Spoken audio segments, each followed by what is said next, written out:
Lift, rotate, seal, advance. The rhythm is metronomic, carved into wetware and steel. A servo harness lowers a drum of propellant. The left augmetic clamps it steady as the right, tipped with a heat seal, kisses the lid. A hiss, the faint stink of solvents. The torso pivots 90 degrees along a marked line on the floor. A red diode blinks. The drum slides into the queue. 17 motions completed. 43 seconds expired. The counter resets. He has done this for 16 standard years. The digits are real, not metaphor. 5,915,040 cycles, logged on an administratum slate, wired to the plinth beneath his feet. The slate does not record his name. The unit designation is an alphanumeric block stamped into flesh and steel at the collarbone. When the sleeve rides up, there is a pale rope of scar at the wrist, the kind a child earns running through broken habladders. It persists where memory does not. He did not begin as a machine. Almost no one does. That fact goes unspoken here, because speech wastes air and air costs thrones. Above the line, catwalks buzz with overseers reciting throughput litanies. Below the line, 600 similar units enact the same motions with identical precision. The lighting never wavers. The timetable never shifts. If a vox horn stutters, the units hold their last instruction, maintain posture, until a clean signal returns.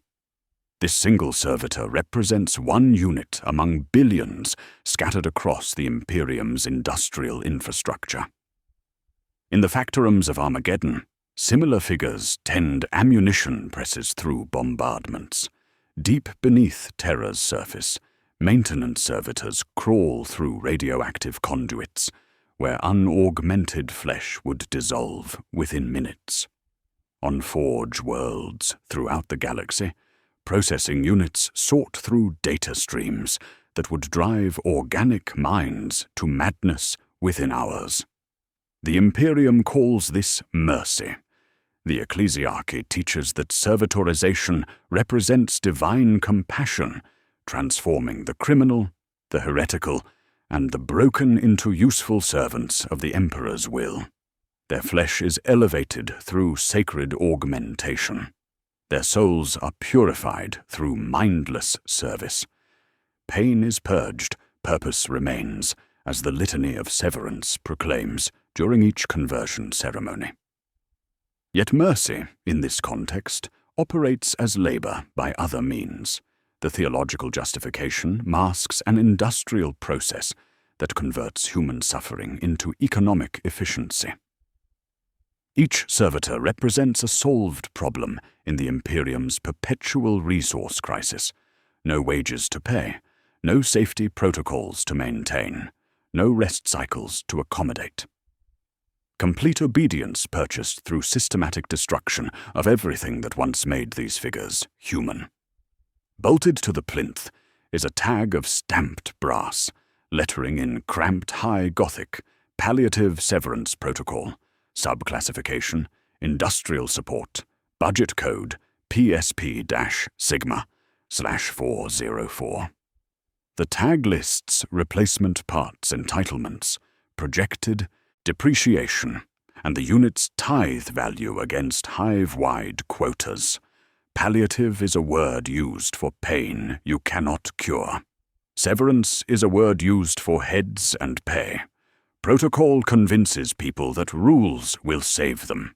Together, these terms move thrones from one ledger to another when a human mind is erased. If you listen at a certain time of shift, beneath the churn of machines, you can hear something else. A cadence without words. It might be distortion from a loose coupling in the cranial plate. It might be the human brain's habit of patterning noise. In the workshops, they have a name for it. Engram echoes, the ghost signals that flicker through scraped cortex when the right frequencies strike.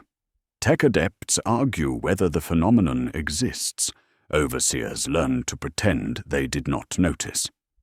Our examination will trace the complete life cycle that transforms Imperial citizens into productive assets.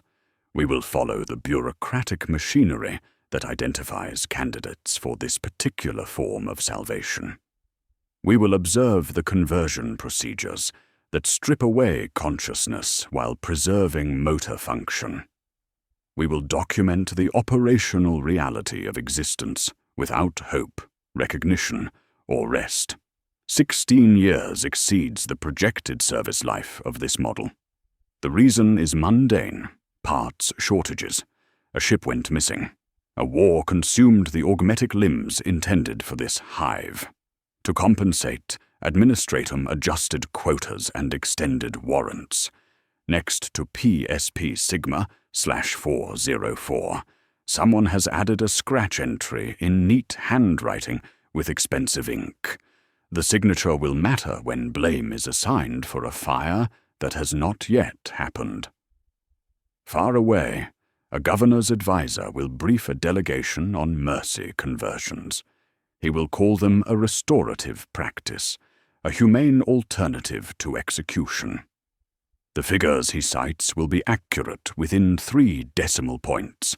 They will omit what decades of this look like. They will not mention the code on the brass tag. There is no need. The code appears in the budget annex, attached to the section on offsets and revenue recapture.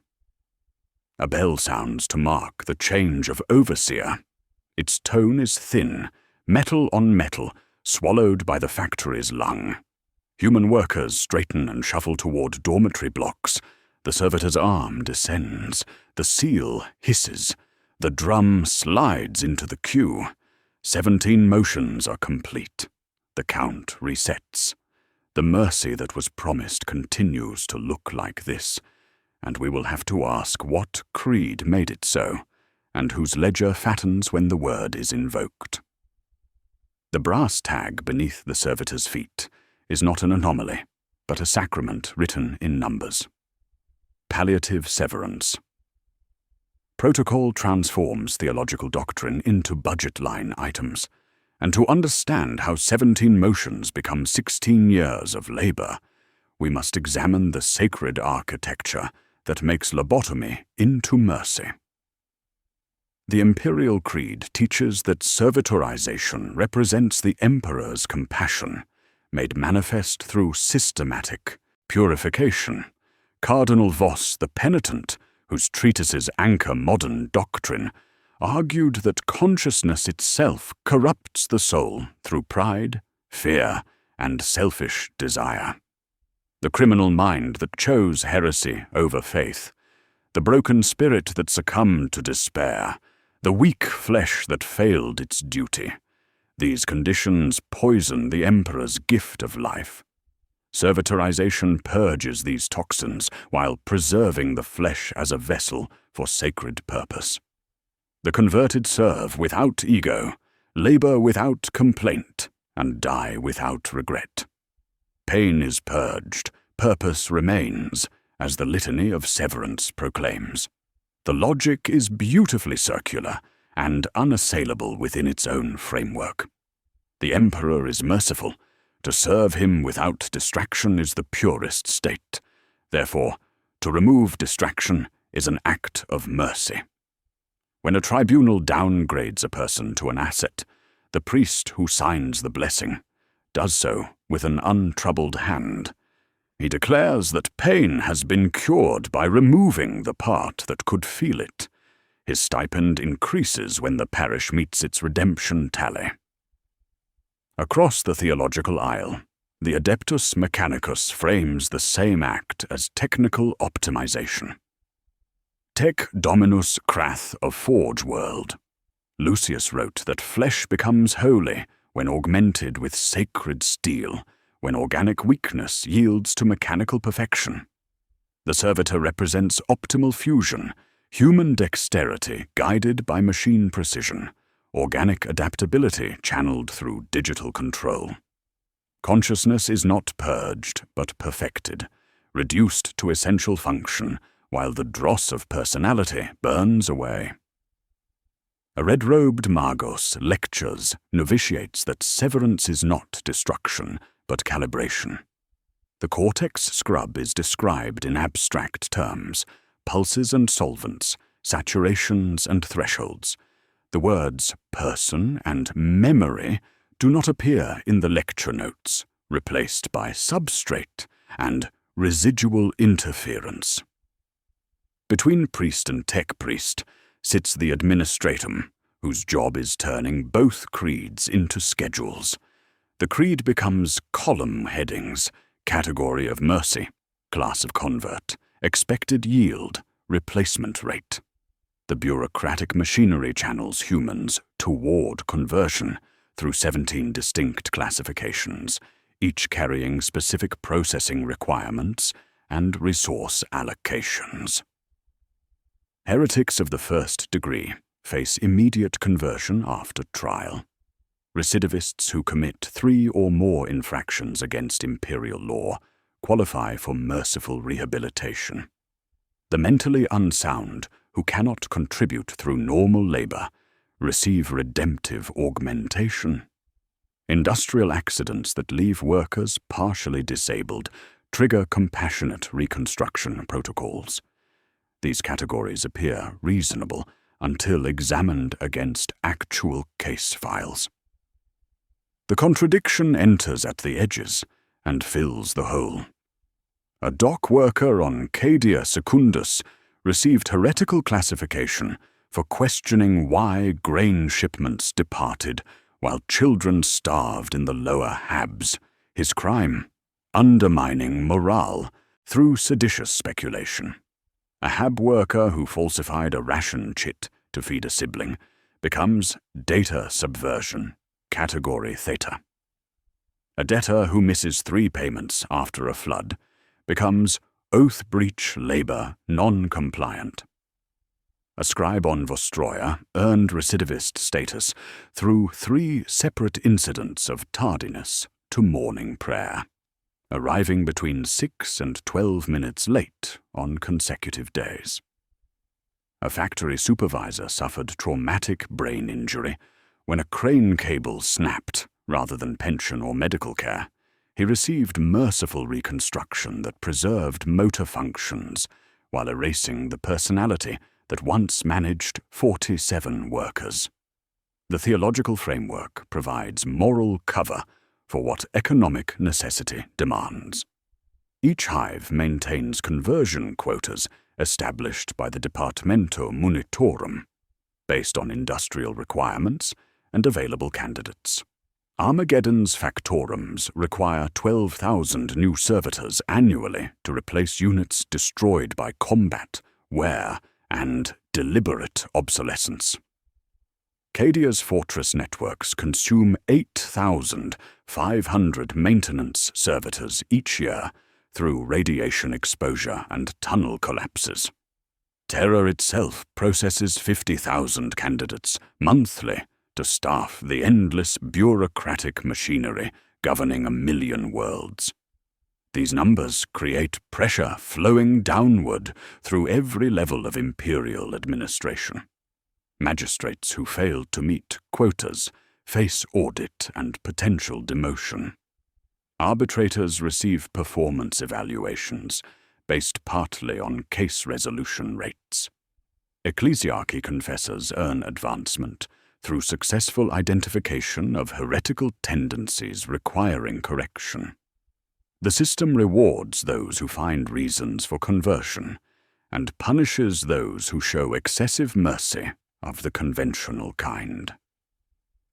When hive unemployment rises above 18%, petty crime increases predictably, generating candidates through recidivist classifications. When Imperial Guard recruitment quotas exceed volunteer rates, family members of conscripts show elevated rates of seditious behavior requiring pastoral intervention. A hive's annual docket might show quotas for 5 classes of conversion: penal, doctrinal, medical, redundant, and recidivist. each with a target and variance tolerance. Penalties apply for shortfall, not in souls, but in thrones and grain. Over-quota performance earns indulgence credits and replacement part entitlements.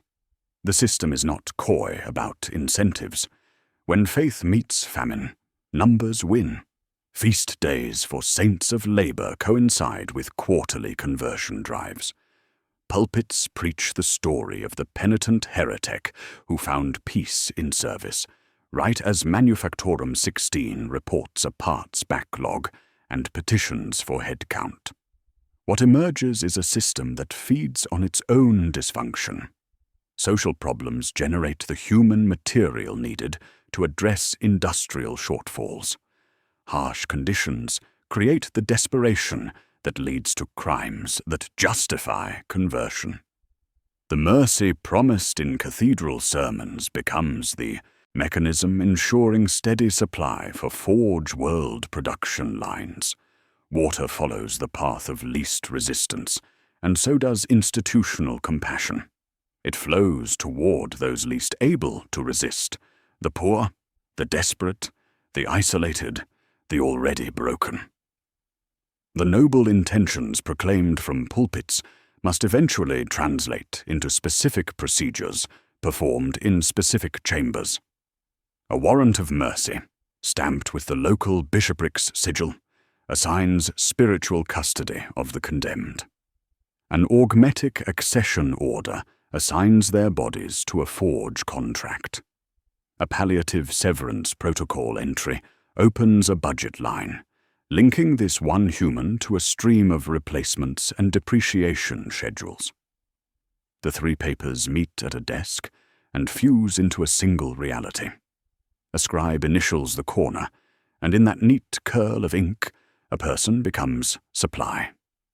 The question becomes not whether the Imperium's mercy is real, but how institutional mechanisms select who receives it and ensure that supply meets the demands of sacred efficiency. Down the corridor, behind a door marked Sources and Selection, a magistrate's stylus taps the desk in time with a distant factory bell. The stylus pauses above a box marked Salvageable. The pause is brief.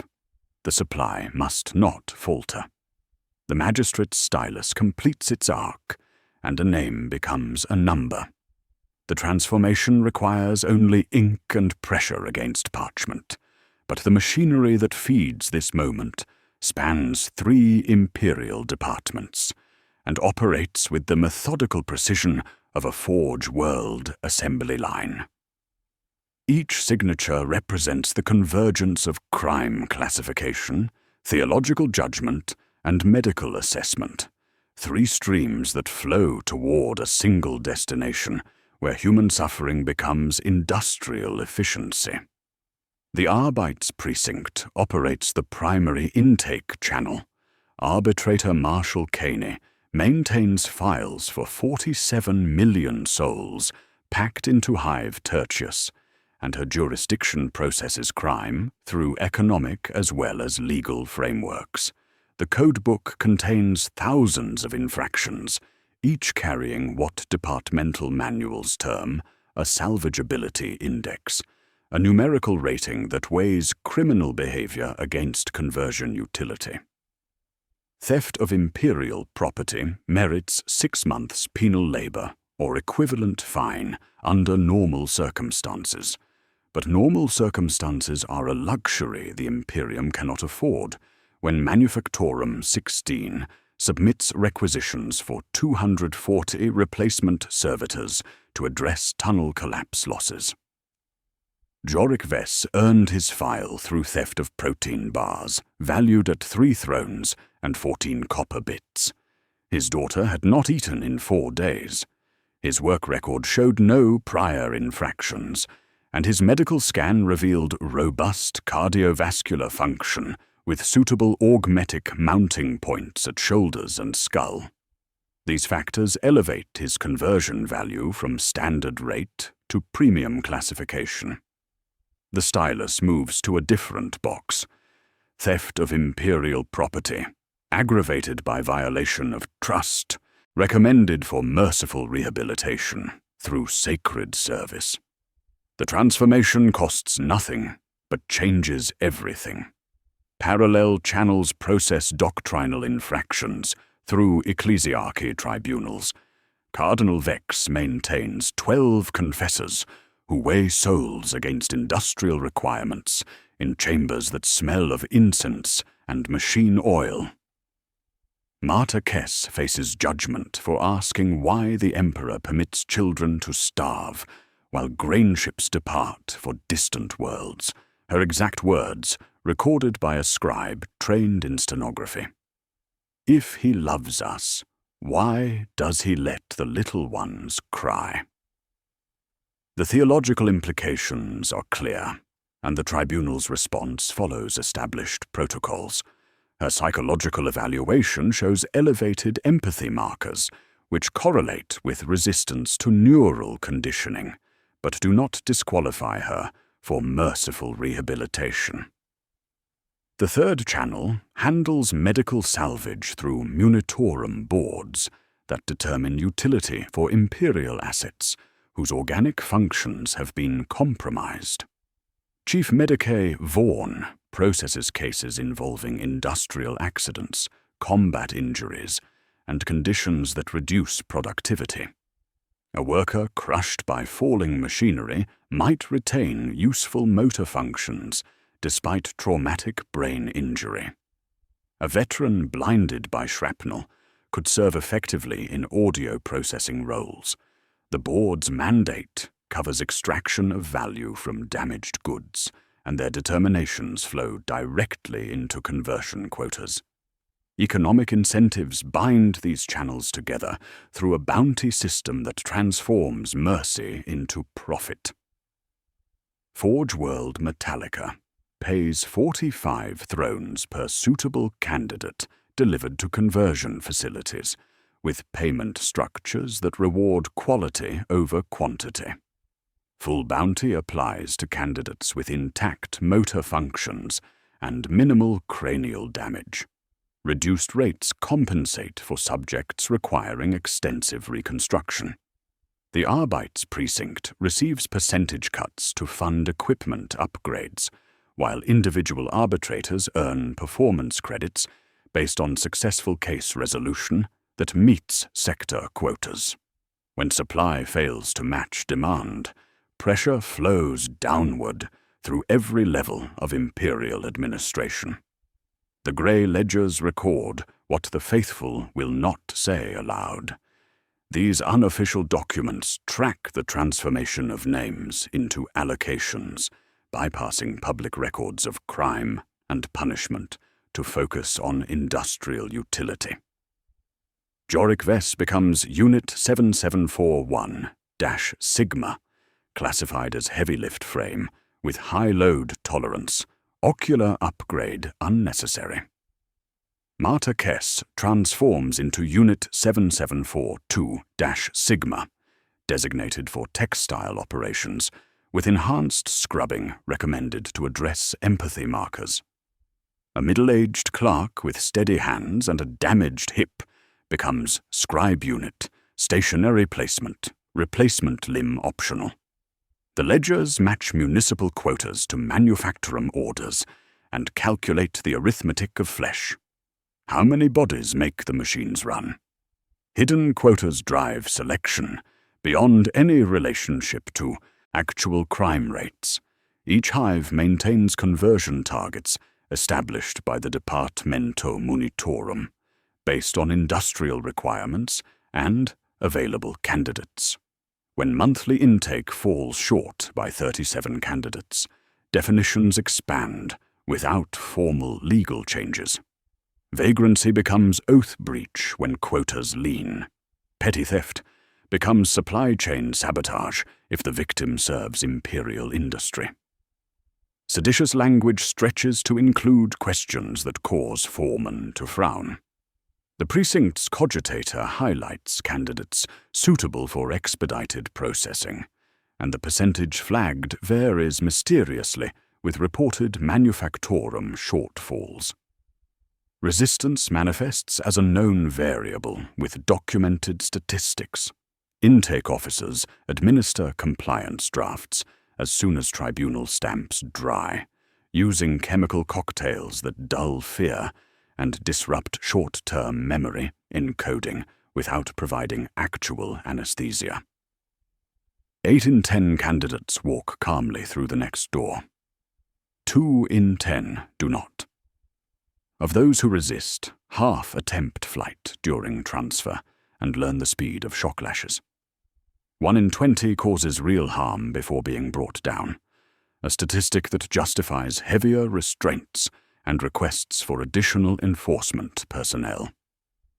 Transport protocols strip identity in measured stages. Candidates become units, then crates, then cargo manifests with weight specifications and handling requirements. Restraining bridles clamp over skulls, pressure plates at temples dampen motor spikes, while vox muzzles silence words without interrupting breath. Dual chemical lines deliver pacification drugs and nutrients to preserve muscle tone during transit. Medici orderlies file nails to eliminate scratching injuries, a detail that saves processing time at destination facilities. The last human act permitted involves signing acknowledgement of spiritual counsel with arbitrator assistance when the pen hovers too long. The most efficient routes avoid daylight and memory triggers. Columns of coffins move by conveyor through maintenance shafts that bypass public transit, accompanied by the smell of antiseptic and machine oil, the hum of refrigeration units, the occasional whisper of litanies of stillness from passing confessors. A clerk at each junction makes hash marks for every 10 crates that pass, because cogitator queues are slow and audits are fast. Above the transport lanes, signs read, "Latency tolerance, 4 minutes." When jams exceed that threshold, secondary paths open and columns flow into different docks, teaching the system to avoid pauses long enough for second thoughts. By afternoon, loading bays fill with the sound of coffin lids, tech-adept chants reading coordinates, and coolant hisses. Transport Vessel Sacred Duty accepts 47 units of mixed classification, bound for Forge World Lucius. Jorik Vess occupies restraint position as on 23A, compliance drugs reducing him to semi-consciousness, where thought moves like thick liquid. He remembers his daughter's face, but cannot recall her name, a memory that will not survive the neural scrubbing awaiting him. Marta Kess lies in position 31C, her theological questions dissolved in pharmaceutical haze, humming a childhood hymn that will be the last thing to leave her mind. The vessel's engines ignite with distant thunder. 47 candidates begin their final journey as human beings, while in the processing chambers of Forge World Lucius, tech priests prepare instruments refined through centuries of practice. The procedures that await them are precise, tested, and methodical. The human cost has been calculated and found acceptable. The mercy promised in cathedral sermons will be delivered through systematic application of sacred technology to living flesh. And the question becomes, not whether these procedures work, but how completely, and what fragments persist in the spaces between pulses when the machine pauses to calibrate its cuts. The coffins from Sacred Duty arrive at Dock 9, beneath crimson lumens that preserve darkness for those who will never wake as themselves again. Vacuum seals release with mechanical sighs as Tech Dominus Krath's acolytes move through practiced choreography, their incense censers mixing sacred smoke with the antiseptic tang that clings to everything in Conversion Facility Theta 7. The bodies emerge one by one, bridled and mute, pupils contracted to pinpoints by compliance drugs that will ease the transition from person to component. The procession divides by classification at the first junction. Heavy lift candidates queue beneath a crane, bearing the devotional inscription Omnissiah's Second Trepan, its polished array of drill heads cradled like reliquaries in mechanical arms. Textile and scribe candidates move toward finer workbenches where smaller bores and delicate probes wait with patient hunger. A third line, flagged for medical salvage, halts beneath racks of prosthetic limbs, arranged by gauge and torque rating, each piece blessed and catalogued according to the sacred templates that ensure compatibility across Imperial industrial systems. Cranial preparation begins with geometric precision. Jorik Vess, formerly a dock worker who stole protein bars to feed his daughter, lies on table 17 while servo arms position drilling templates against his skull. The procedure requires 4 precisely placed holes, 2 for cortex access, 1 for command implant seating, 1 for neural monitoring leads. Tech acolyte Vex operates the bone drill following marks painted in sacred unguents, the diamond-toothed bit whispering through calcium while coolant hisses against heated bone. The cranial disc lifts like a lid, revealing the wet geography of a life about to be erased. The neural scrubbing that follows represents the core technology that transforms mercy into industrial efficiency. Jorik's exposed brain receives targeted pulses from flexible needle arrays, while sacred solvents flush through microchannels, dissolving synaptic connections that encode personal history. The process requires delicate calibration. Too aggressive and motor functions collapse, too gentle and personality fragments persist to complicate behavioral programming. Patterned electrical pulses begin at 40 Hz to loosen hippocampal encoding, followed by rising sweeps that peel memory from tissue layer by layer. The tech adepts call it cortex scrubbing. In facility logbooks, it appears as de-engragement at threshold 3. Memory residues collect in drainage sumps and flow to glass vials, cloudy with neural fats that fluoresce under the facility's cold lumens. A data scribe notes volume and viscosity for quality control metrics. These vials will be centrifuged and reduced to pale cakes used to charm machine spirits in cogitators that favor human cadence, a superstition dressed as procedure that ensures nothing goes to waste in the Mechanicus economy. Jorik's face relaxes as the probe erases his daughter's name, then her face, then the hunger that drove him to theft. What remains is muscle memory and autonomic function, the biological minimum required for industrial utility. Augmetic installation transforms salvaged flesh into standardized components, following templates refined through millennia of practice. Jorik's shoulders receive mounting points for servo harnesses, set directly into clavicular bone. The sockets carrying alignment marks for quick-mount industrial harnesses. His organic arms yield to mechanical replacements with enhanced grip strength and precision actuators, each bearing sacred inscriptions that transform crude flesh into blessed machinery. Across the facility, Marta Kess undergoes modification for textile operations that preserve spatial processing abilities, while eliminating the empathy markers that earned her conversion. Her augmetics include enhanced visual acuity and steadying servos, though her emotional responses require additional neural dampening to prevent operational complications. Command implant installation creates the neural architecture that will govern each servitor's remaining existence. The crystalline wafer nestles against the motor cortex, interfacing directly with movement centers, while bypassing areas that once generated thought and emotion. Programming follows hierarchical structures with built-in safeguards. Primary commands override secondary functions. Emergency protocols supersede routine operations, and system failures default to maintain posture rather than random activity.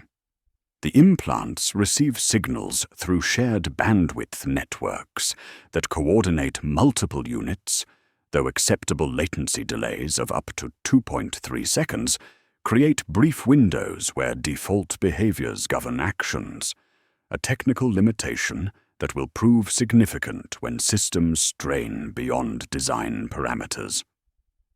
Quality control testing reveals the systematic brutality masked by clinical precision. Facility records maintained by tech acolyte Ferris show mortality rates of 18% during the first month post-conversion, typically from rejection of augmetic implants or cascade failures in neural integration. An additional 10% suffer neural damage that renders them suitable only for basic functions, cargo handling, debris clearing, or stationary processing roles.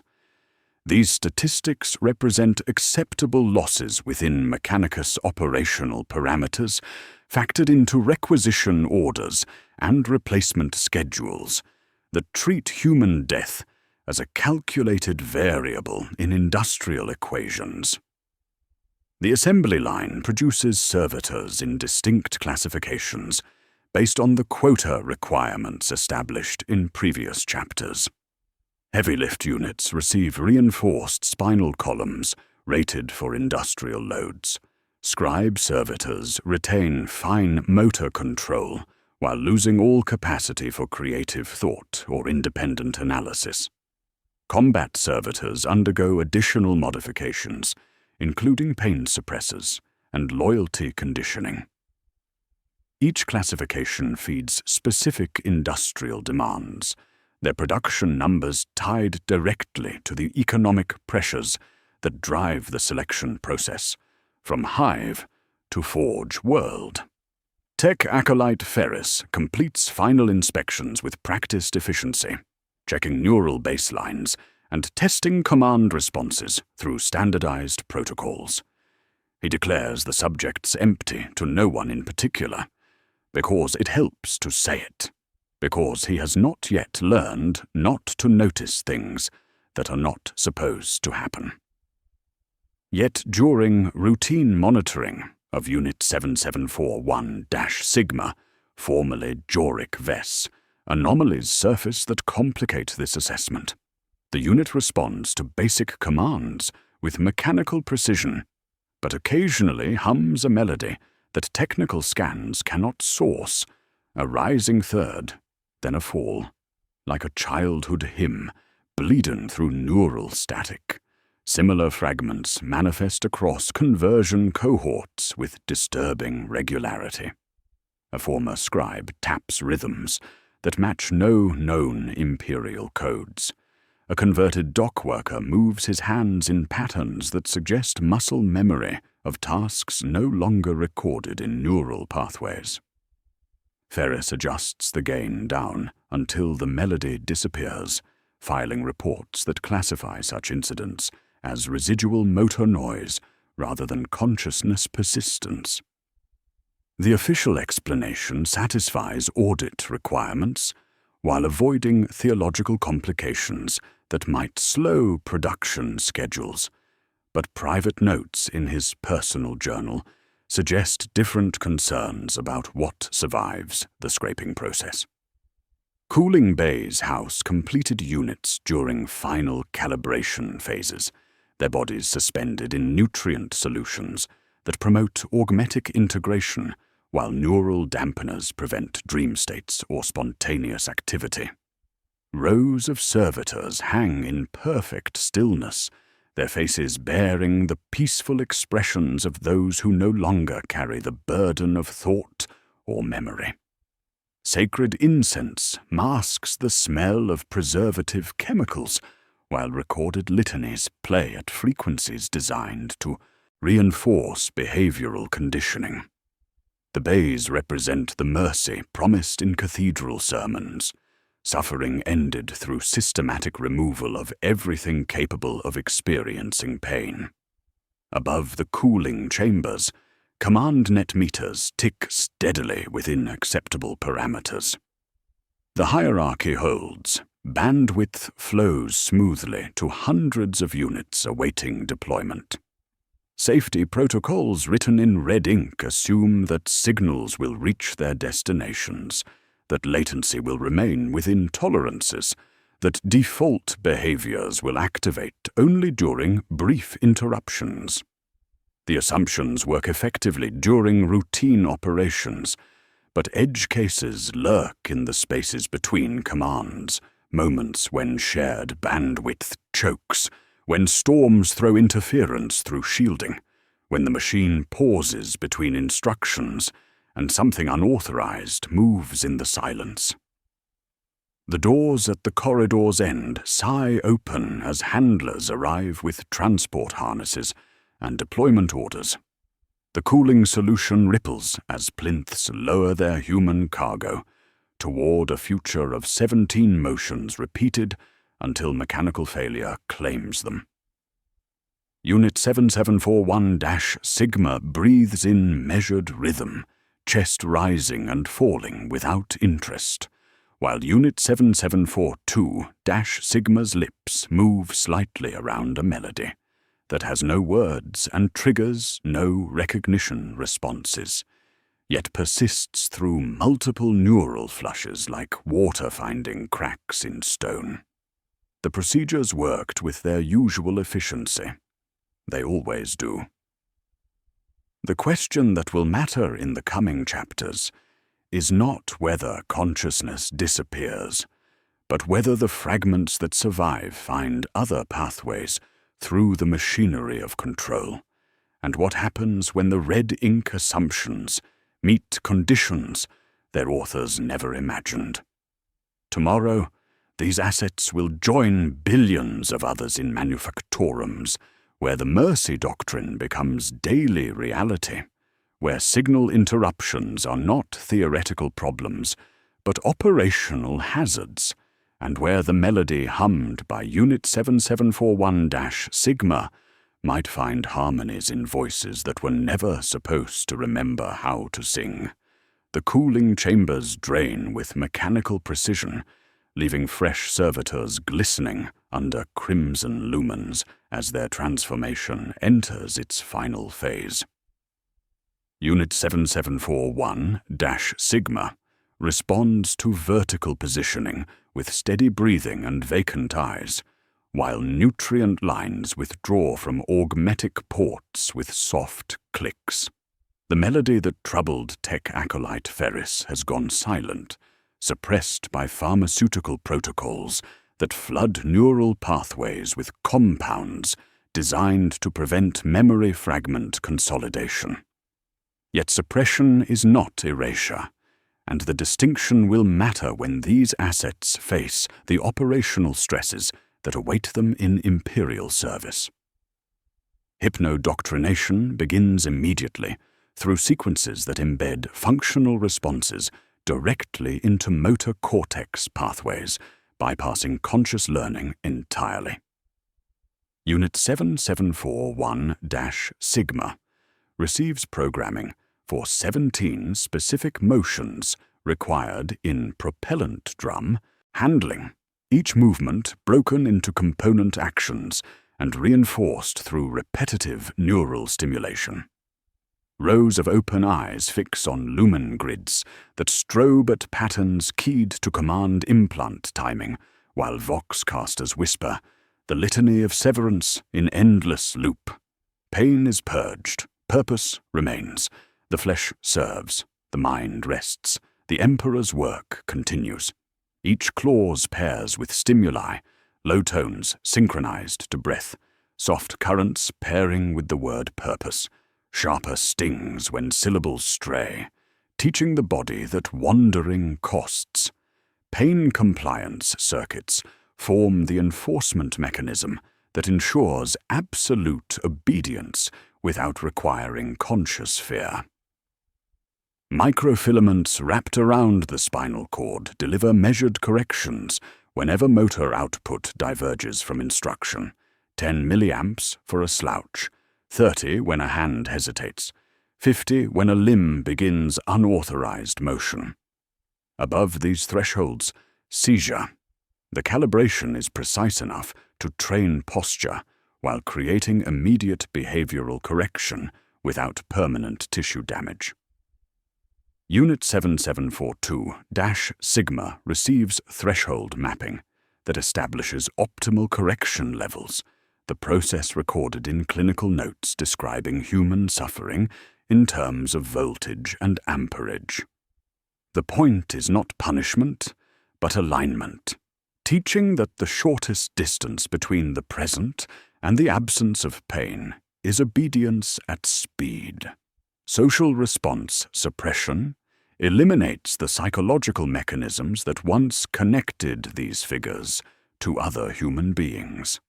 Recognition protocols are severed, preventing servitors from responding to familiar faces or voices that might trigger emotional reactions.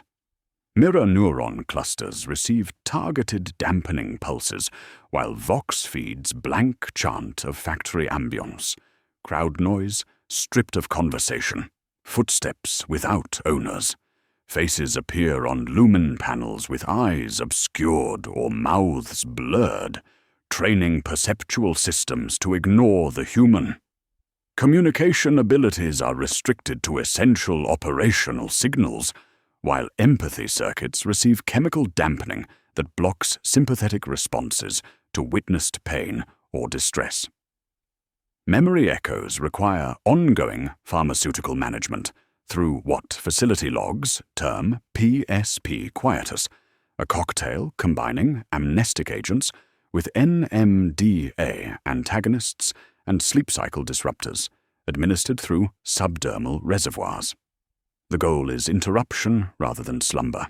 When echoes try to form reverberant loops, quietus tilts chemistry away from consolidation. Too much and motor performance degrades. Too little and songs remain. The dosage curve becomes contested border, patrolled by tech adepts with data pads and overseers with quotas. Facility records show memory suppression, effectiveness, varies significantly between subjects, with some requiring triple-strength dosages, while others develop tolerance, necessitating rotating chemical cocktails. Calibration represents the art that sits atop science, requiring delicate balance between awareness and compliance. Too much consciousness breeds resistance as residual personality fragments rebel against circumstances. Too little awareness creates inefficiency as servitors fail to adapt to changing conditions or recognize hazards threatening operational utility. Testing proceeds through controlled spirals, simple commands followed by variations, then deliberate pauses engineered to observe default behavior. The hierarchy holds. Units maintain posture during acceptable latency delays under 2.3 seconds. Beyond that threshold, tremor. At 3 seconds, flickers of unauthorized activity requiring immediate correction. Servitor hierarchies emerge from the classification systems established during conversion, creating operational chains that maximize efficiency while minimizing coordination overhead. Heavy lift units like 7741-Sigma occupy bottom tiers, programmed for repetitive tasks requiring minimal decision-making capability. Scribe servitors maintain limited analytical functions necessary for data processing, while remaining incapable of creative interpretation. Overseer servitors retain enhanced cognitive abilities, allowing group coordination, though loyalty programming includes multiple redundant safeguards against independent thought. Each level receives different pharmaceutical protocols and behavioral conditioning appropriate to operational requirements. Economic calculations justify the systematic destruction of human consciousness through stark mathematics. Administratum analysis places break-even points for heavy lift units at 11 standard months, assuming median parts wear and no catastrophic failure. A human worker requires wages, sleep, sanitation, accident compensation, and periodically, hope. A servitor requires oil, parts, and recalibration. It performs 17 motions every 43 seconds without requesting better lighting, safer scaffolding, or holidays.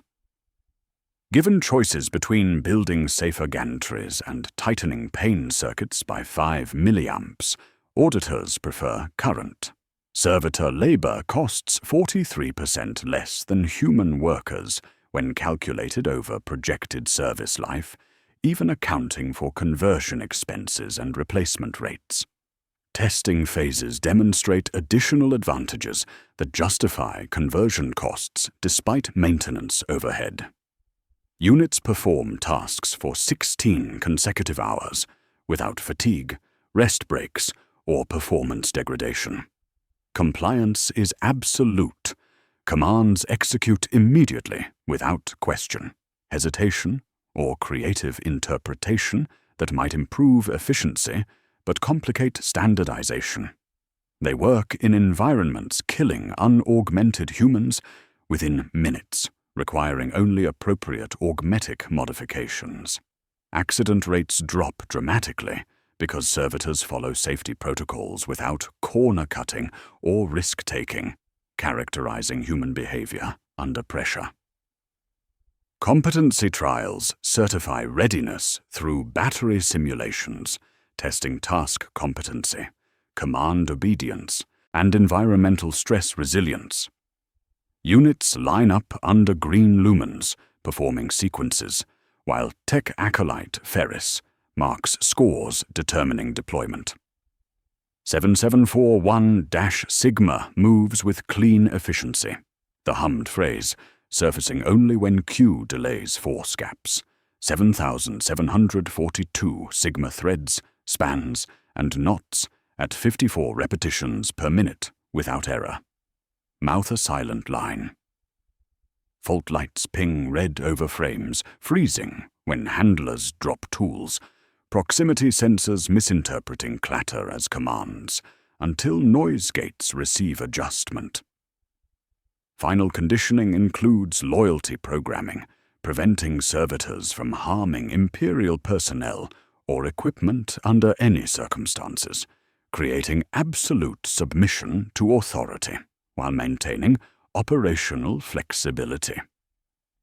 Emergency overrides allow authorized personnel to commandeer any servitor for immediate reassignment, while distress beacons ensure units experiencing mechanical failure can signal for maintenance without disrupting operations. Self-preservation instincts are calibrated to protect Imperial assets rather than servitor welfare. They sacrifice themselves to prevent equipment damage or protect human supervisors. Transport harnesses click into mounting points as handlers prepare units for deployment to Manufactorum 16, where propellant drum production operates on schedules accommodating neither rest nor reflection. Pharmaceutical suppressants flow steadily through intravenous lines, maintaining chemical barriers, keeping memory fragments from consolidating into awareness.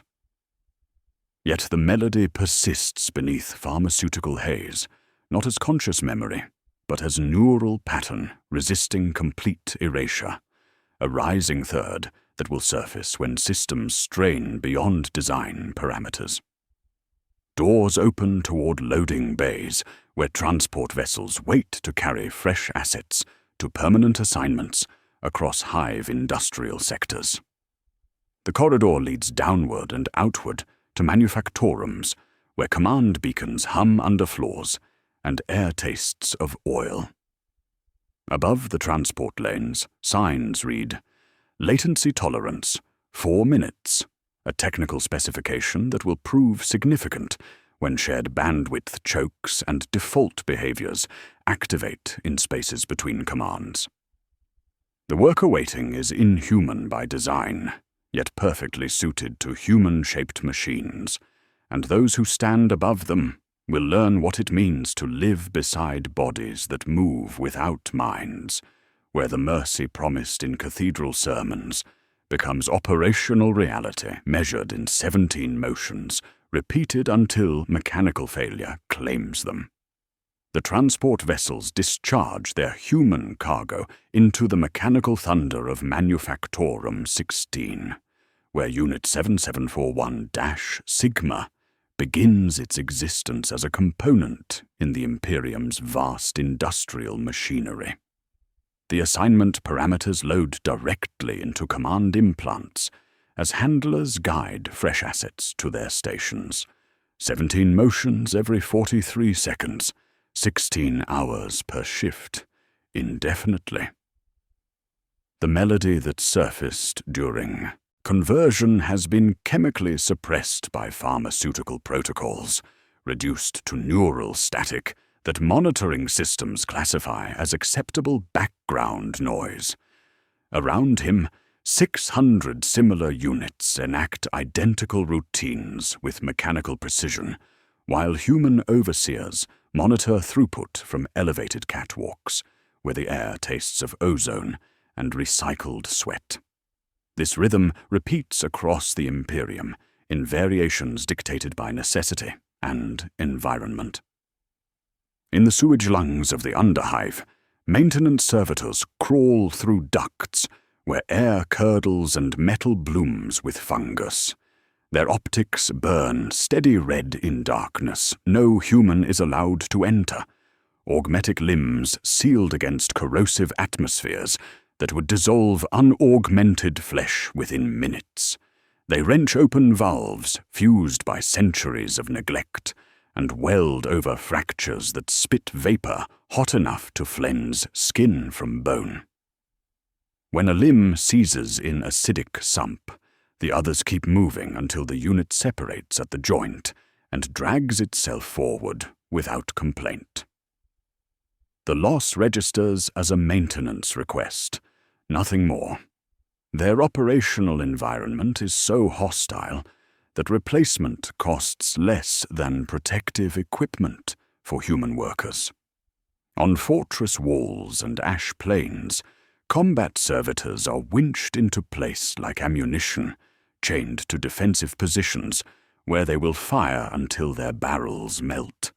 They pivot in tight, economical arcs that ignore fear and terrain alike, advancing in unthinking waves across battlefields to absorb enemy fire meant for human defenders.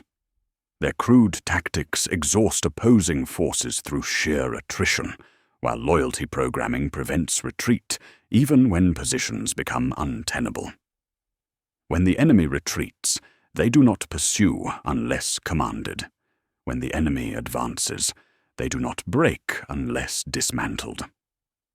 Afterward, recovery crews move through the spent and the smoking, cutting augmetics from bodies before heat leaves the metal. The median service life for combat servitors rarely exceeds 3 standard years, often measured in months or weeks when deployment intensity peaks and replacements arrive late. In the vaulted stacks of administratum sublevels, scribe servitors sit with their chins in rests, fingers tapping in neat, mandatory patterns across parchment and slate. They copy heretical texts that human clerks are forbidden to read, transcribe confessionals, duplicate requisition forms for conversion quotas, and collate inventories of their own cooling bays. Their enhanced visual acuity passes handwriting too cramped for normal human eyes, while their lobotomized minds process information without comprehension or question. They never misquote, never paraphrase, never ask for meaning. These units represent perfect clocks for an empire built on paperwork that would drive conscious minds to madness through sheer repetitive futility. Service life follows curves that audit clerks keep close at hand, numbers that are not predictions so much as promises, from budgets to production schedules.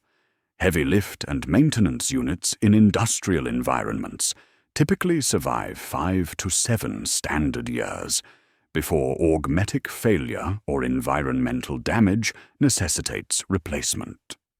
Combat units burn in 3 on average, sometimes 3 months when the fighting is bad. In the cool clerks' halls, scribe servitors can function 10 to 15 years if their dampers hold and their augmetics receive regular oil.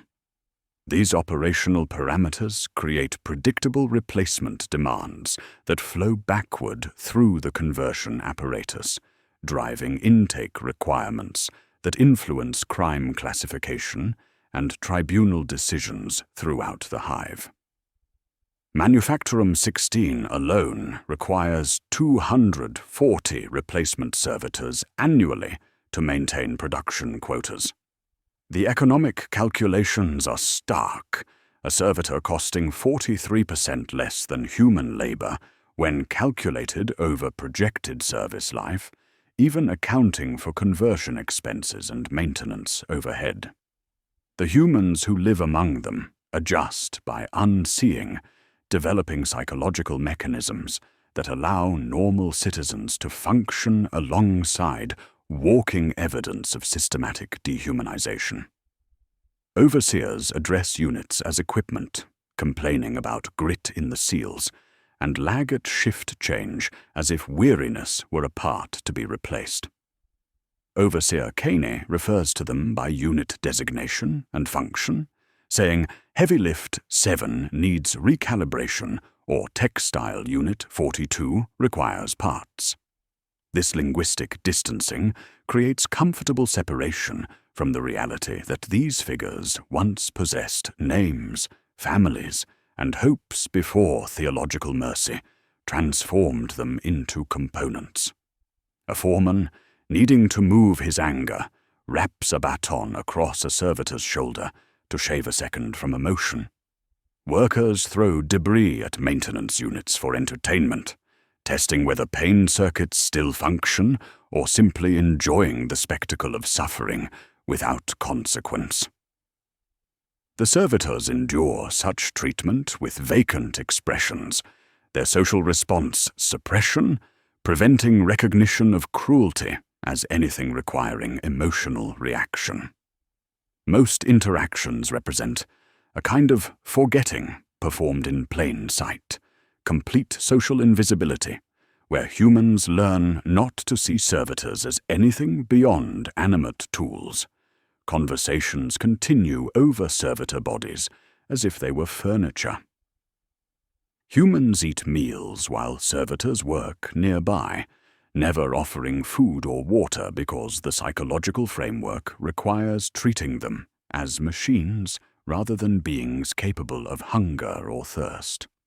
A Hab child mimics the stiff gait of a lift frame and is hushed by a mother who cannot explain why play like that turns the stomach.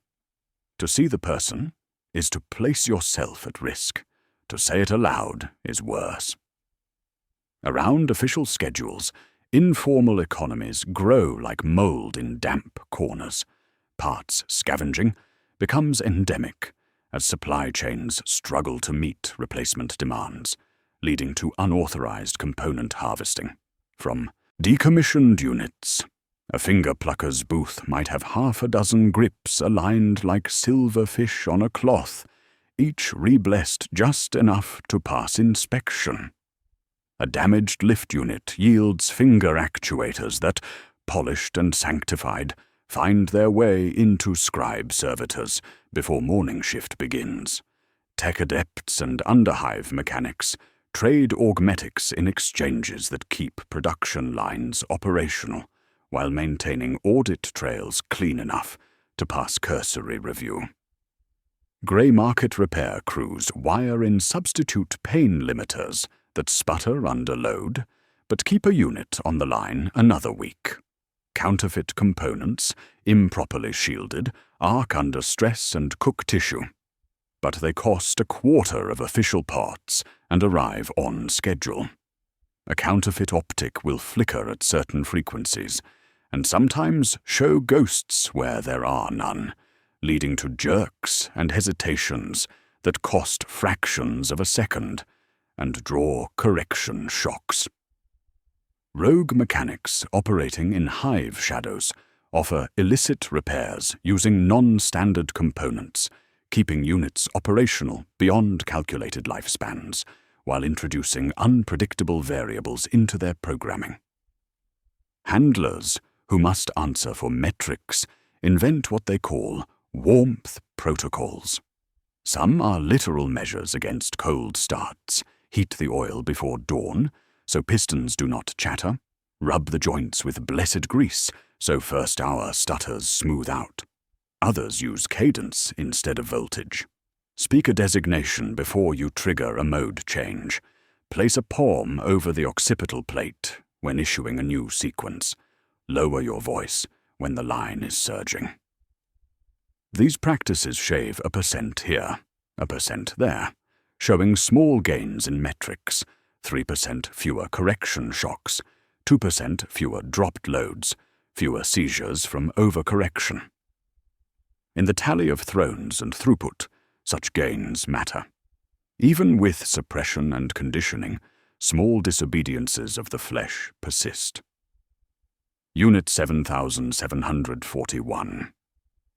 Sigma's hand sometimes hesitates when the bell tolls, an infinitesimal lag not caught by the foreman, but marked by sensors as within tolerance. His augmetic hand occasionally traces patterns in dust that suggest writing, though scans show no conscious awareness of the action. A textile unit stitches an invisible flourish into its 53rd pass, always at the same arc of the hour, producing patterns slightly different from specifications, yet too subtle for quality control to flag. A maintenance servitor scrapes a vent 2 strokes longer than the manual requires, in a place no auditor will ever crawl to see, performing repairs beyond minimum requirements, as if muscle memory of craftsmanship persists despite consciousness removal. A scribe's finger taps a rhythm between pages that matches no filing code, but aligns with common lullabies if anyone cared to listen.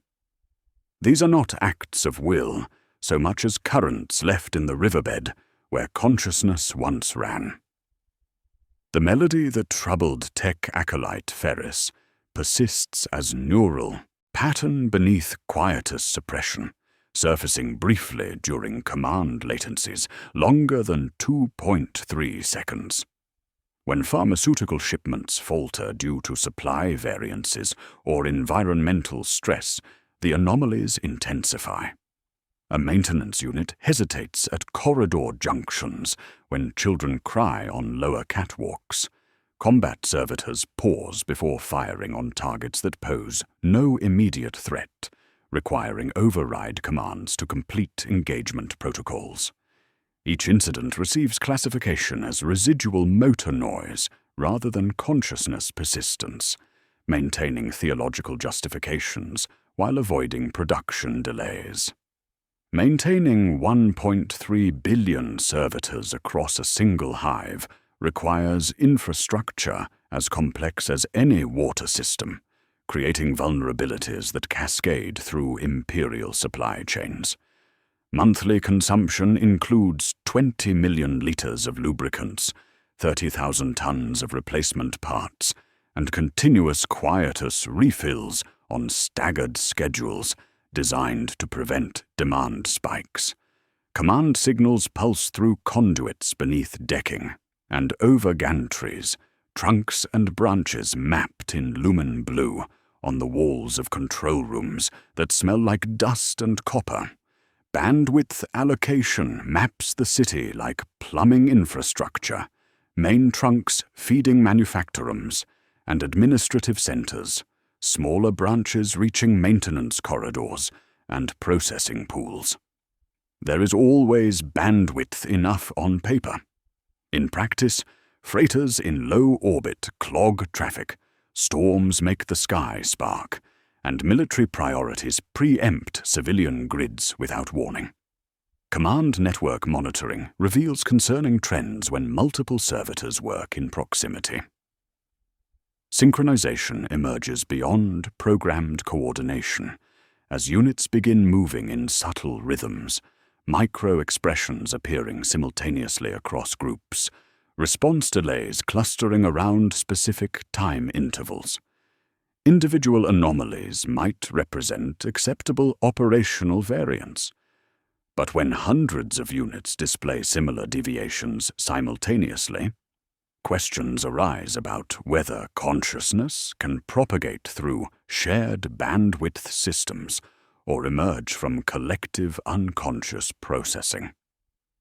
When communication failures occur, the order of precedence inside each implant asserts itself instantly, and all the world narrows to a single instruction: maintain posture. Lines freeze, perfectly aligned, while clocks count latency. Signs at network junctions read, latency tolerance, 4 minutes, a promise written like a prayer. If the gap is brief, operations resume so quickly that only the counters notice the lost seconds. If the gap lingers, oddities bloom. A dozen lift frames rock in time with old hymns buried under chemicals. 2 scribe servitors pause on the same line without cause, and then begin again together, as if cued by a conductor no one else can hear. For the humans who keep watch above, constant exposure erodes edges in ways their catechism does not discuss. Some grow cruel to feel something. Some grow soft and whisper apologies to blank faces when no one is listening. Most become precise, learning which units will throw seizures in the first hour if oil runs too cold, which batch has optics prone to glare, which line hums with fewer microspasms if the bell tone drops 1 note lower. Living alongside such compliance teaches the value of predictability and the cost of surprise. At shift's end, nothing ends.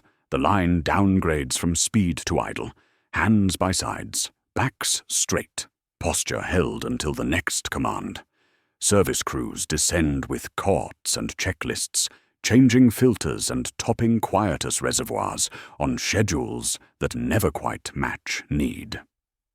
Unit 7741-Sigma completes another cycle of 17 motions as the shift bell rings across Manufactorum 16.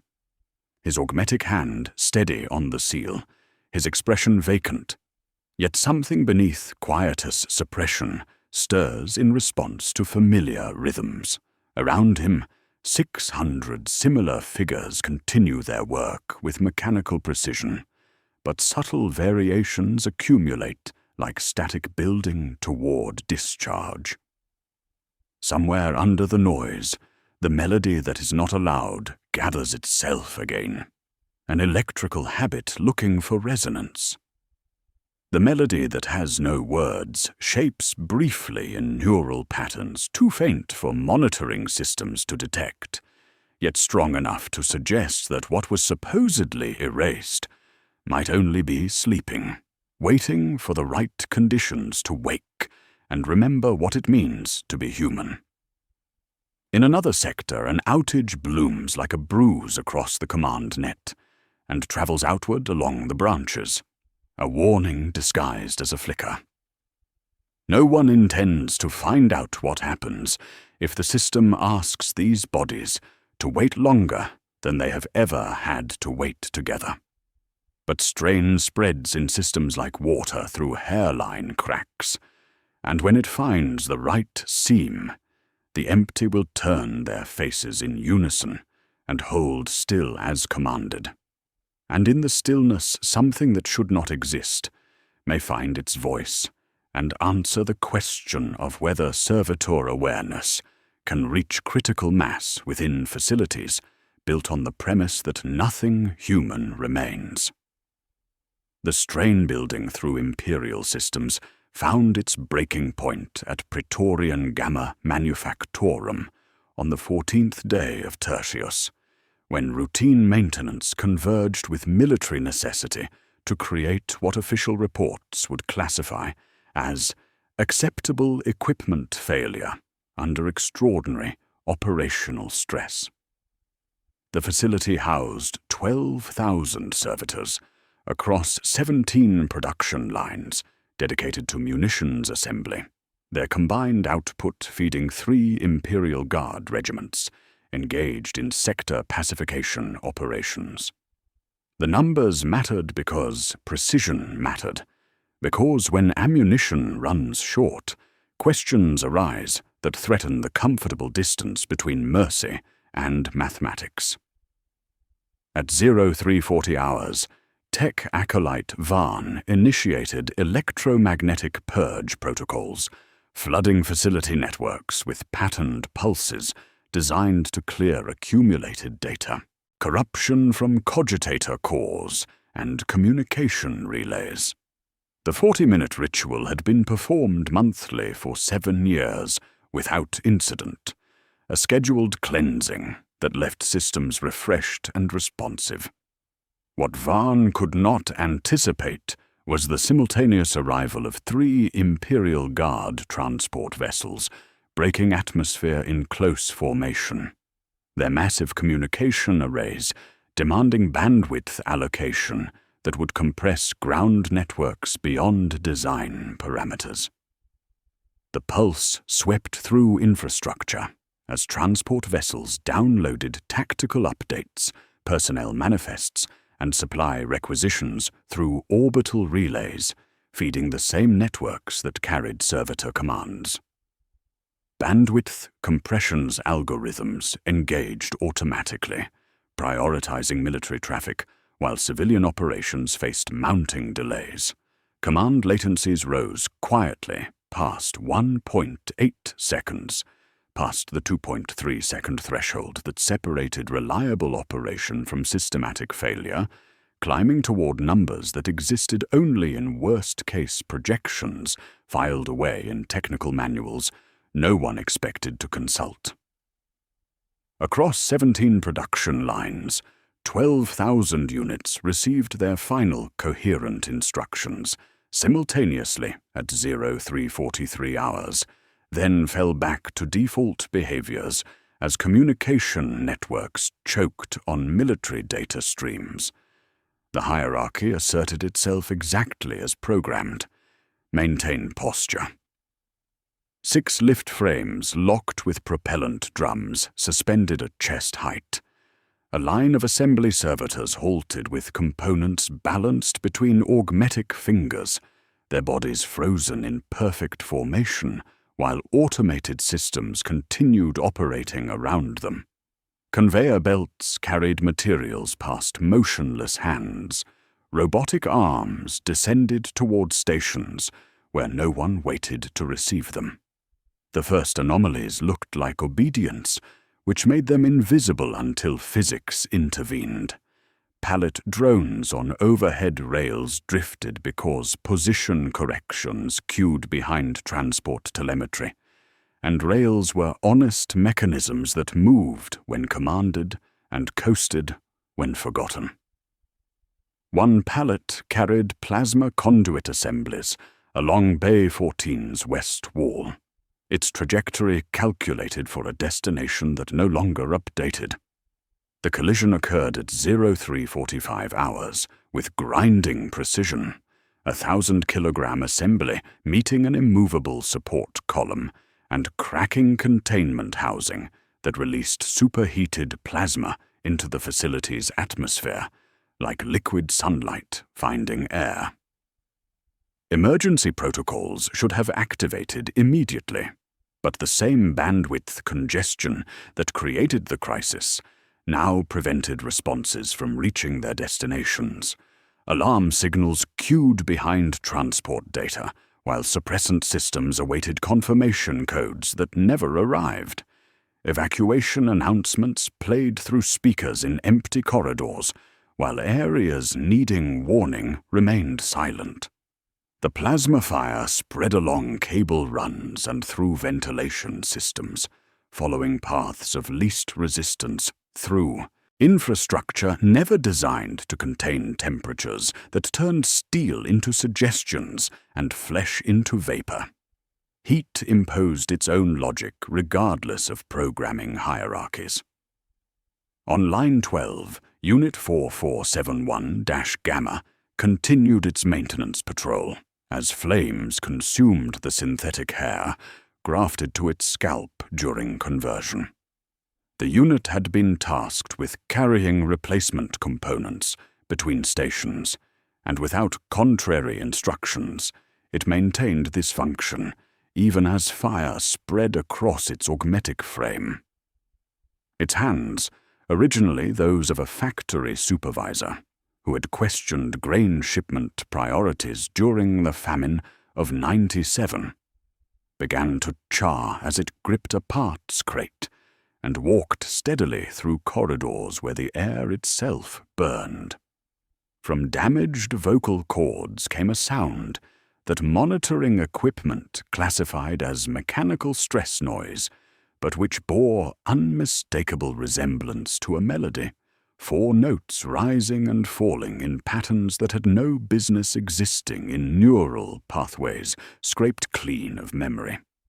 The macro-scale disaster unfolded with industrial precision as structural supports weakened and began failing in sequence.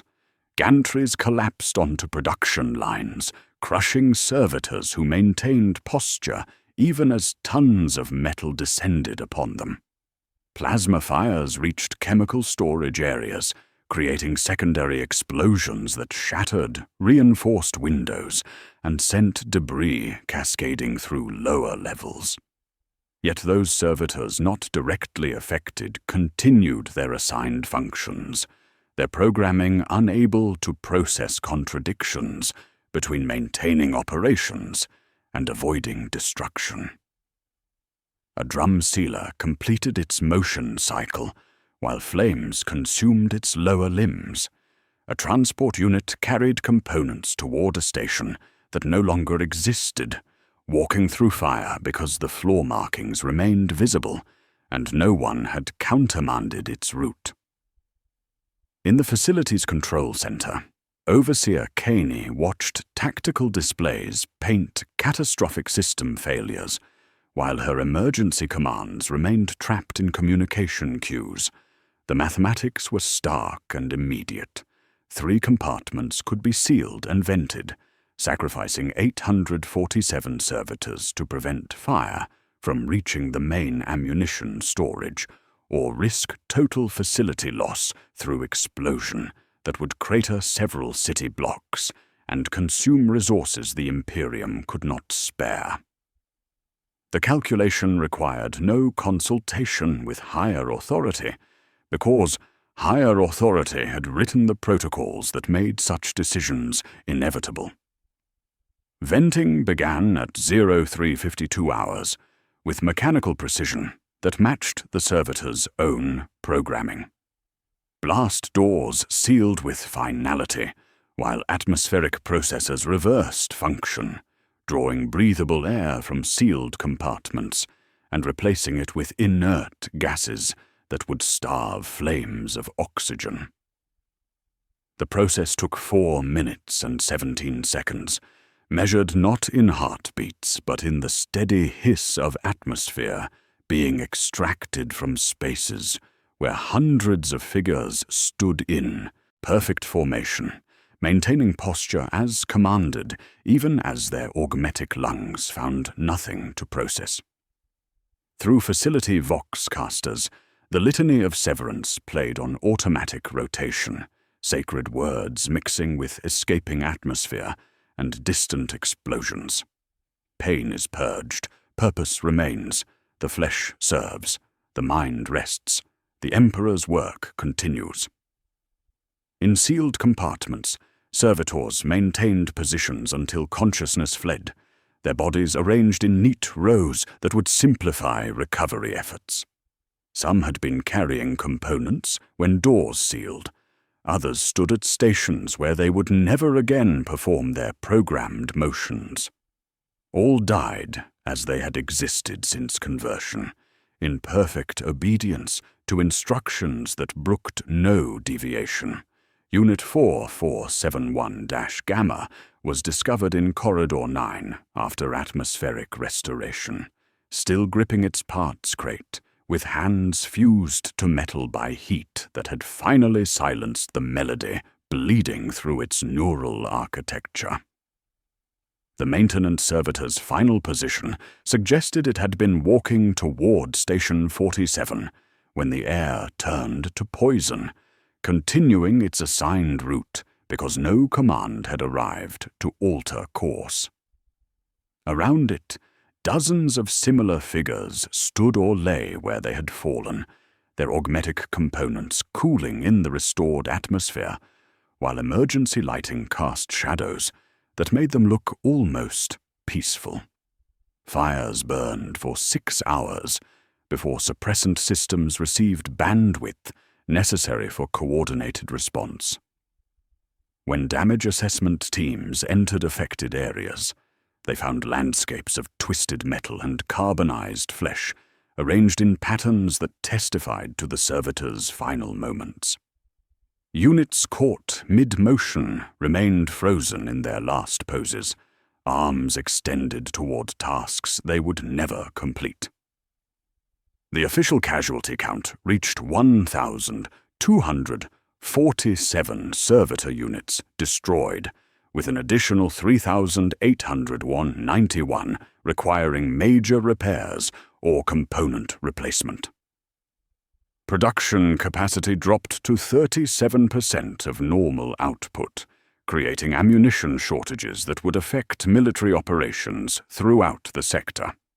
Yet even as damage assessment continued, replacement orders flowed through bureaucratic channels that had processed the original servitor population.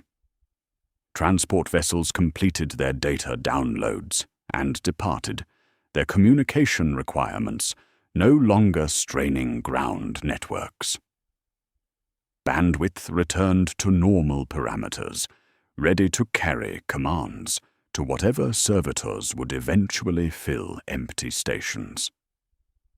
In administrative offices, clerks calculated replacement costs and filed requisitions that would trigger increased conversion quotas throughout the Hive's tribunal system. The mathematics of mercy continued uninterrupted, transforming disaster into opportunity for those who managed ledgers, where human suffering became industrial assets. The questions emerging from Praetorian Gamma would challenge theological foundations while revealing economic calculations that made such losses acceptable to imperial authorities. How does one explain the destruction of over 1,000 assets as equipment failure when the equipment had possessed names and families before conversion? What does the speed of replacement orders reveal about values assigned to lives transformed into components? The answers waited in administrative responses that would follow, in bureaucratic machinery that would process tragedy into statistics and ensure production resumed regardless of human costs hidden beneath layers of theological justification. In the margins of requisition forms, clerks wrote familiar codes without thinking about their meaning, and couriers carried papers toward offices where explanations would be crafted and schedules would prove that human lives carried prices that fit neatly into ledgers designed to render mercy as profit. The smoke had thinned to metallic haze by dawn, and the language of grief gave way to the language of audit. Within hours of atmospheric restoration at Praetorian Gamma, 3 imperial departments converged on the facility's administrative complex with the methodical precision of scavengers, each carrying authority to examine failure through institutional lenses that would transform human tragedy into manageable statistics.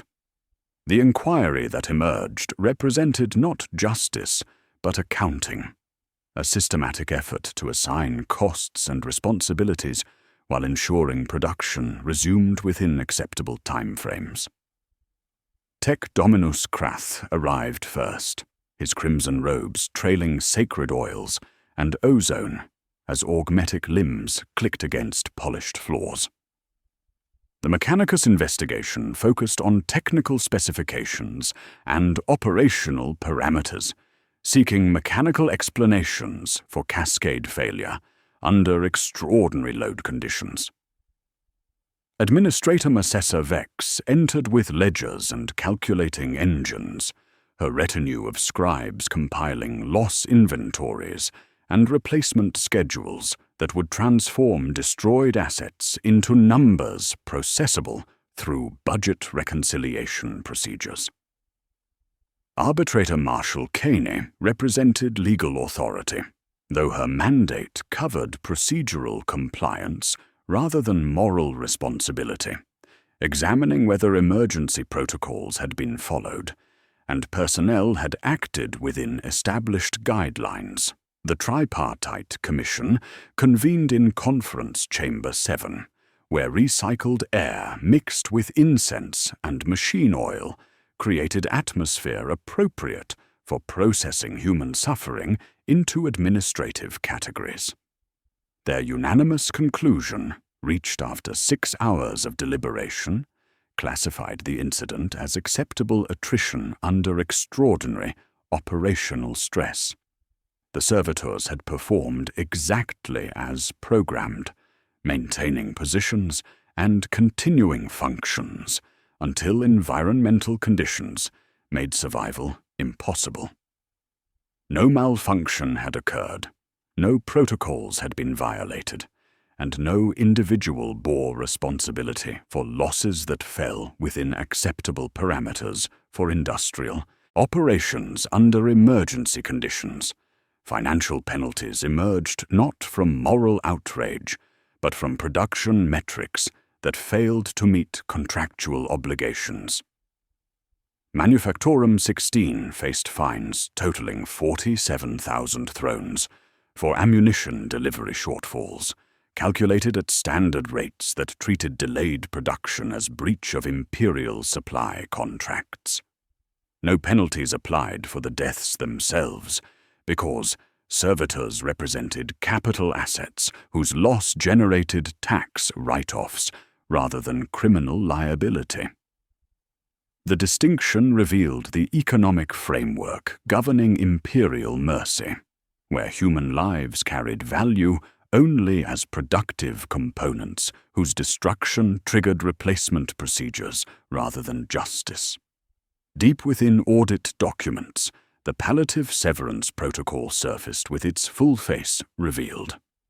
The brass tag that had puzzled observers in Chapter 1 now showed its true nature as PSP Sigma/404 appeared in budget classifications as a sophisticated cost recovery mechanism.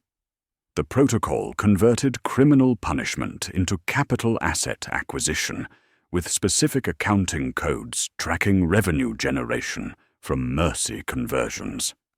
Each servitor carried depreciation schedules and replacement values that flowed directly into facility profit calculations. Jorik Vess, the dock worker who had stolen protein bars to feed his starving daughter, had generated 340 thrones in asset value, while eliminating 180 thrones in annual wages, creating net positive cash flow that justified expansion of conversion quotas.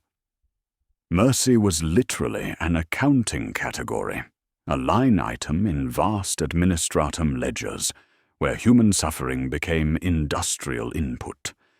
The families of the deceased faced their own administrative consequences through procedures that assigned blame downward through imperial social hierarchies. Jorik Vess's daughter, who had not eaten for 4 days before his arrest, received notification that her father's failure to provide adequate materials for imperial service would result in ration penalties calculated at 15% reduction for 18 standard months. The logic was circular and unassailable within its framework. If citizens required conversion, their families had failed in proper conditioning and must face consequences, discouraging similar lapses in other households. A widow presented a stamped card that had brought grain last month and was told her household's productive asset had ceased operations ahead of schedule. Allocation would be reduced until the deficit closed. Replacement schedules accelerated with emergency authorization, bypassing normal review procedures, creating demand that would drive conversion quotas throughout the Hive's judicial system.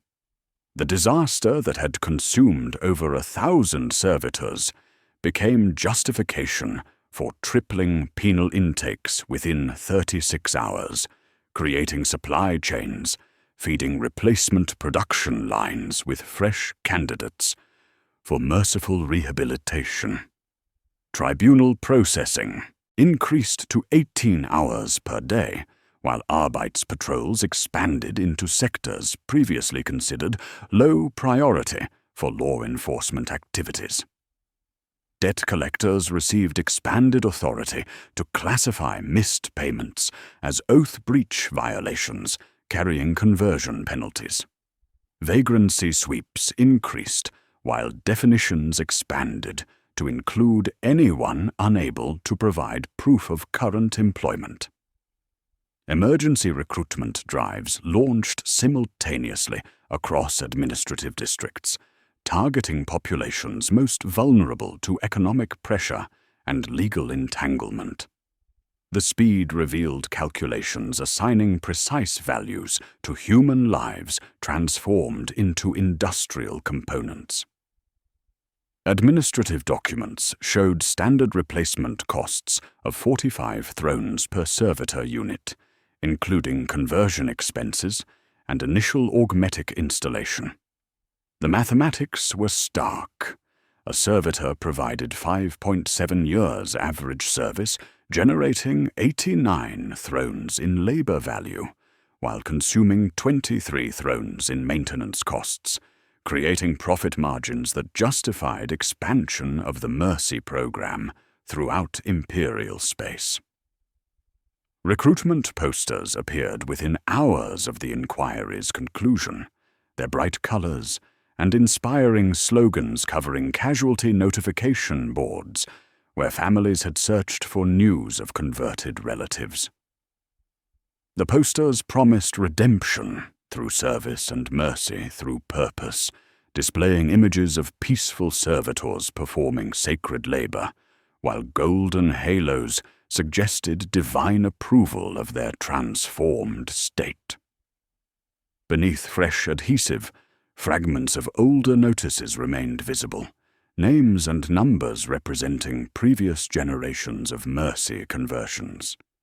The layering created palimpsests of human suffering, where each disaster generated justification for the next recruitment round, each tragedy becoming opportunity for those managing portfolios of converted souls.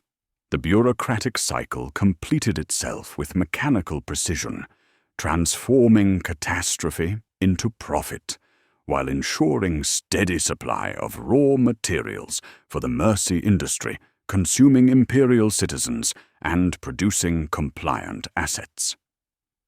In quiet offices, portfolio managers rebalanced PSP ledgers, shifting deficits and credits across subsectors, so nothing broke on paper even as everything strained in practice. Mercy behaved like any asset class, requiring stewards who found yield and punished decay. The inquiry had found acceptable attrition, declared lessons learned, and authorized corrections that would push the system beyond tolerances designed to contain the anomalies already surfacing in conversion facilities. The questions emerging from this administrative response revealed who managed portfolios of human suffering and what quality degradation occurred when replacement schedules accelerated beyond normal protocols. The answers waited in conversion chambers, where fresh candidates would discover the true nature of imperial mercy, and in manufacturums where hasty replacements would reveal hidden costs of treating consciousness as industrial input subject to supply and demand calculations, measuring souls in thrones, and suffering in quarterly profit statements. The replacement schedules flowing from administrative offices translate abstractions into flesh and steel with mechanical precision, revealing the true scope of imperial mercy through the vast taxonomy of human bodies transformed into specialized tools. Each classification represents centuries of refinement, consciousness systematically destroyed while physical capabilities are enhanced and redirected toward specific imperial needs. The diversity staggers the mind, yet patterns emerge from this catalogue of conversion, showing how mercy adapts human suffering to meet every conceivable industrial requirement across 1,000,000 worlds. Heavy-lift servitors like Unit 7741-Sigma represent the most common classification. Their bodies rebuilt around industrial function rather than human comfort. Spinal columns receive titanium reinforcement, while vertebral joints yield to ball-bearing assemblies rated for loads that would crush unaugmented bone. Shoulder mounting points accept servo harnesses that distribute weight across reinforced skeletal frameworks, transforming dock workers and factory laborers into cargo handling equipment, capable of moving materials requiring teams of normal humans. Their legs gain hydraulic assists, preventing joint failure under sustained loading, while their faces lose expressive musculature, becoming smooth masks that register commands without emotion. In the loading bays of Armageddon's factorums, such units shift ammunition pallets through bombardments, their reinforced frames absorbing shrapnel, while their lobotomized minds ignore incoming shells. Scribe servitors occupy climate-controlled chambers throughout imperial administrative centers, their augmetic fingers permanently stained with ink that never fully washes despite regular maintenance protocols. Enhanced visual cortex modifications allow microscopic text recognition, while precision motor control systems enable illuminated manuscript work. Yet cognitive functions reduce to pure transcription without comprehension. In the vast archives beneath Terra, such units copy corrupted data streams for decades, their fingers moving with tireless precision while their minds remain barren of understanding. They transcribe heretical texts without corruption, translate languages without meaning, file reports on conversion statistics without recognition. The tapping between documents sometimes follows rhythms no codebook recognizes, dismissed by overseers as cogitator bleed-through requiring maintenance tickets that never receive action. Combat servitors serve as expendable shock troops where human casualties would strain recruitment or damage morale. Gun servitors receive weapon mounts grafted directly to skeletal systems, heavy bolters or las cannons replacing arms, while ammunition feeds thread through torso cavities. Chains secure them to defensive positions where they fire until barrels melt or feeds jam, loyalty programming, preventing retreat even when positions become untenable.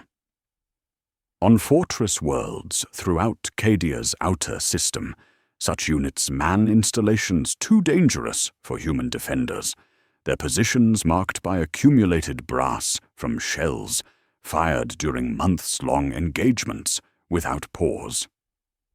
Pain receptors are severed completely, allowing horrific damage without breaking protocol, their existence testament to flesh treated as expendable resource in total war. Servo skulls represent the most disturbing adaptation of human remains, crafted from honored dead rather than converted criminals.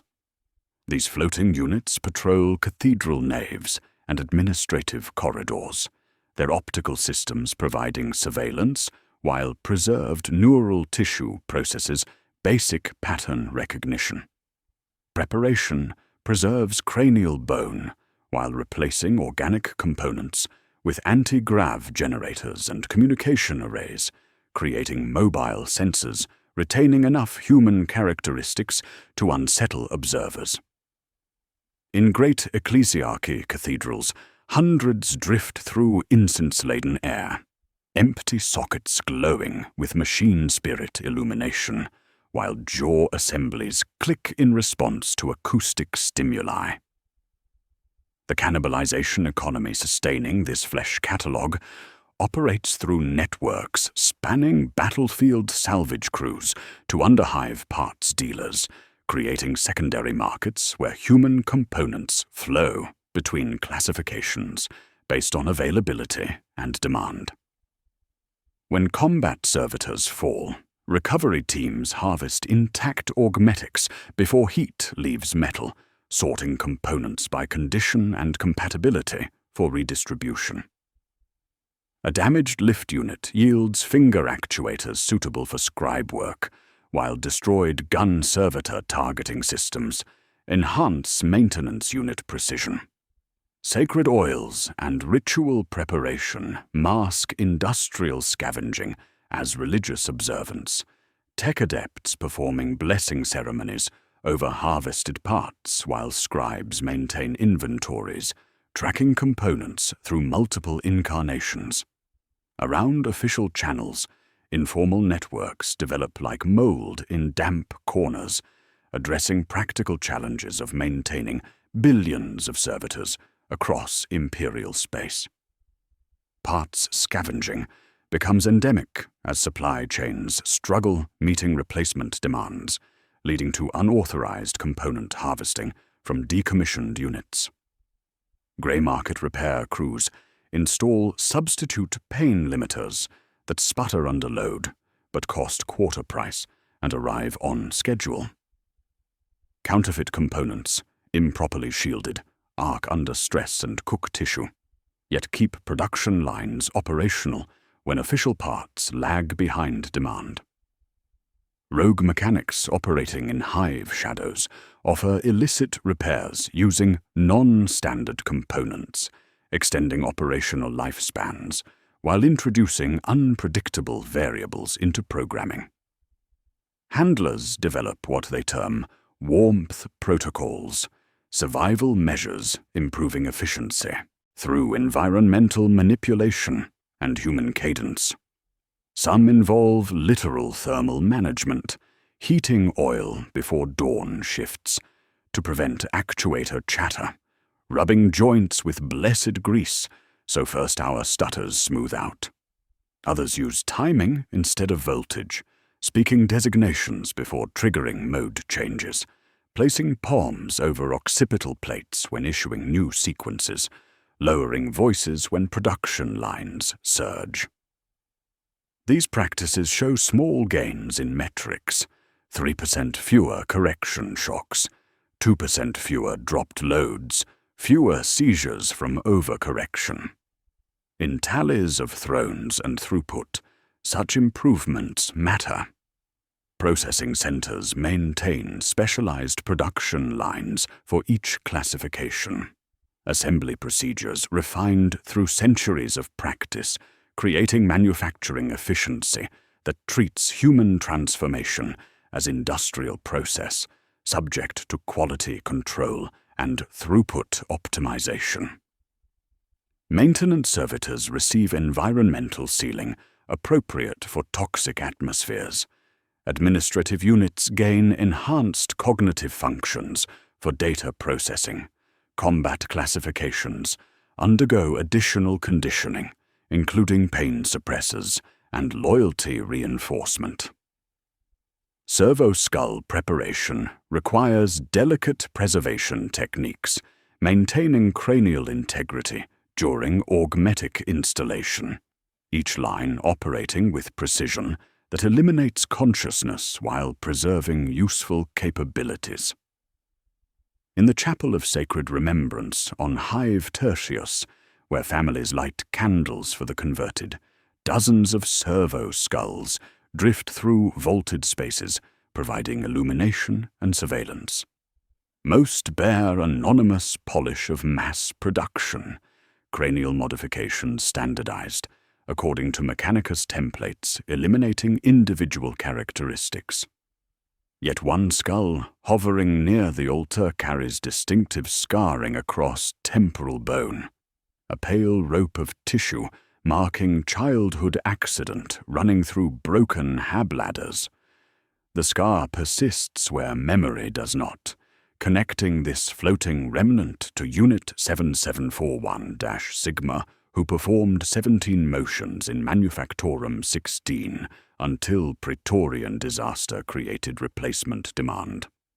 The skull completes a circuit of recognition and loss spanning the entire servitor life cycle, showing how Imperial mercy transforms human suffering into multiple useful forms while maintaining theological justifications for systematic dehumanization.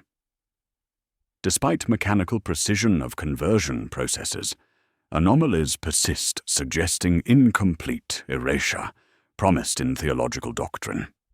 The melody hummed by Unit 7741-Sigma, patterns traced by textile servitors, rhythms tapped by scribe units, all point toward consciousness, fragments surviving neural scrubbing and finding expression through unauthorized channels. These echoes become significant when viewed across the vast taxonomy of converted flesh, suggesting memory and identity may propagate through informal networks, sustaining servitor operations. When pharmaceutical shipments falter or environmental stress increases, anomalies intensify. Maintenance units hesitate at corridor junctions when children cry on lower catwalks. Combat servitors pause before firing on non-threatening targets, requiring override commands to complete engagement protocols. Command network monitoring reveals concerning trends when multiple servitors work in proximity. Synchronization emerges beyond programmed coordination as units begin moving in subtle rhythms, micro-expressions appearing simultaneously across groups, response delays clustering around specific intervals. Individual anomalies might represent acceptable operational variance. But when hundreds display similar deviations simultaneously, questions arise whether consciousness can propagate through shared bandwidth systems or emerge from collective unconscious processing. The catalogue was designed as neat taxonomy sorting bodies, while erasing origins. Instead, it reveals landscape of repurposed parts and surviving habits, sanctified bones and counterfeit dampers, faces that do not see, and skulls that never stop watching. Emergency replacements accelerated by disasters push classifications beyond tolerance limits, creating quality degradation when older bodies receive augmetics too strong for their bones. Untrained cortexes misread data in scribe frames. Combat units built hastily receive faulty dampers, causing firing solution stutters. The informal networks sustaining operations represent survival measures for systems addicted to efficiency, small accommodations allowing machines to continue chewing through human material. Under pressure of speed and stress, suppression protocols slip in ways pattern minders notice only because charts rebel against expected curves. Textile lines introduce variations so slight they live under quality thresholds, yet repeat with clockwork fidelity. Scribe servitors pause, tapping in synchronized seconds, then resume together, as if cued by invisible conductors. The frequency of these anomalies tracks outages and drug shortages, rising like tides in step with system strain. The question no manual answers moves like draft under every door, asking who tends this catalogue for real, the names on ledgers or hands under benches, and what happens to the work when echoes gather enough voices to say something other than the litany of severance that has defined their existence since consciousness was declared mercy, and mercy became a counting category in ledgers measuring souls in thrones. The patterns accumulating across servitor populations resist classification as mere mechanical variants, revealing instead systematic failure in the conversion process to achieve the complete personality erasure promised in theological doctrine. What emerges from the vast taxonomy of transformed flesh is evidence that human consciousness possesses resilience exceeding current suppression technologies, manifesting as moments when suppressed memories and personality fragments surface despite triple neural scouring and pharmaceutical conditioning. These incidents occur with disturbing regularity across all classifications, creating behavioral anomalies that challenge fundamental assumptions about mercy, consciousness, and the machinery of imperial control. In the cleanup after Praetorian Gamma's cascade failure, recovery teams discovered a maintenance servitor with augmetics fused by plasma fire that had somehow scrawled a single, perfectly formed name into the soot-stained wall with a charred finger. Ilara. The name appeared nowhere in operational programming. Unit 4471-Gamma's designation contained no reference to human identity. Yet investigation revealed Ilara as the name of a factory supervisor's daughter, converted 3 months prior for questioning grain shipment priorities during sector famine. The connection suggested memory traces persisting through neural architecture, supposedly purged of all personal history, creating recognition patterns that defied every assumption about consciousness elimination. Recognition events represent the most disturbing category of engram persistence, indicating emotional bonds and social connections possess neurological anchors deeper than current scrubbing technology can reach. Unit 7742-Sigma, formerly Marta Kess, demonstrated productivity spikes and unauthorized stitching flourishes when maintenance worker Jorik entered her operational zone. Surveillance footage captured micro-expressions crossing her features, fleeting contractions around optical augmetics suggesting emotional responses to familiar stimuli. The workers had shared residential districts before conversion, their family connections surviving procedures designed to eliminate all traces of human relationships. When separated by reassignment, both units displayed elevated stress hormones and coordination disruptions requiring pharmaceutical intervention. Communication attempts beyond programming parameters reveal another troubling manifestation of persistent identity fragments. Maintenance servitors in Sector 7 began exhibiting coordinated behaviors, suggesting information exchange through unauthorized channels, their movements synchronizing in patterns resembling primitive sign language despite vocal apparatus modifications preventing speech. When physical barriers separated them, they tapped rhythmic sequences on metal surfaces, creating acoustic signals that other units responded to with postural adjustments and work pattern modifications. The communications carried no semantic content detectable through standard analysis, yet their complexity and consistency suggested underlying intelligence organizing collective behavior across supposed empty vessels. Mechanicus response protocols classify these incidents under ERE theta, engrammic resurgence events, with subcodes for vocalization attempts, unauthorized gaze fixation, non-task motor sequences, and social orienting behaviors. The response tree operates with clinical efficiency, calibration through tightened pain compliance thresholds, and increased quietus dosage, followed by sanctified rescrubbing at threshold 4, using harsher pulse sequences and solvents designed to erase deeper traces. Persistent cases face isolation from shared command networks to prevent pattern propagation, then reassignment to lower cognition tasks or decommissioning if productivity falls below minimum acceptable yield. Yet rescrubbing produces diminishing returns while increasing hardware failure rates, creating economic pressures that limit treatment options for persistent engram activity.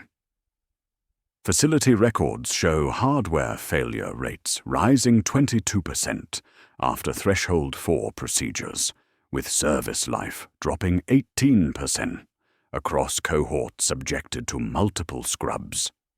Oversaturated cortices misfire under load, while command implants overheat and delaminate, seizure incidents climbing with each additional purge. The arithmetic justifying mercy begins wobbling when each purification burns away utility, along with memory, forcing administrators to balance theological imperatives against operational economics. Underground networks documenting these incidents operate through informal channels, connecting handlers, maintenance crews, and administrative personnel who witness engram persistence, but cannot report it through official systems without triggering theological complications. Data scribe Vaughan maintains private records using coded notation that disguises consciousness indicators as mechanical variance reports, her files containing hundreds of incidents spanning multiple facilities. A junior acolyte keeps black ledgers in maintenance lockers, entries written in microscript to evade inspection. Cathedral sweepers trade observations about servo skulls that linger in old aisles and stare at names carved in stone, posting grainy footage to closed circles that call themselves the last witnesses.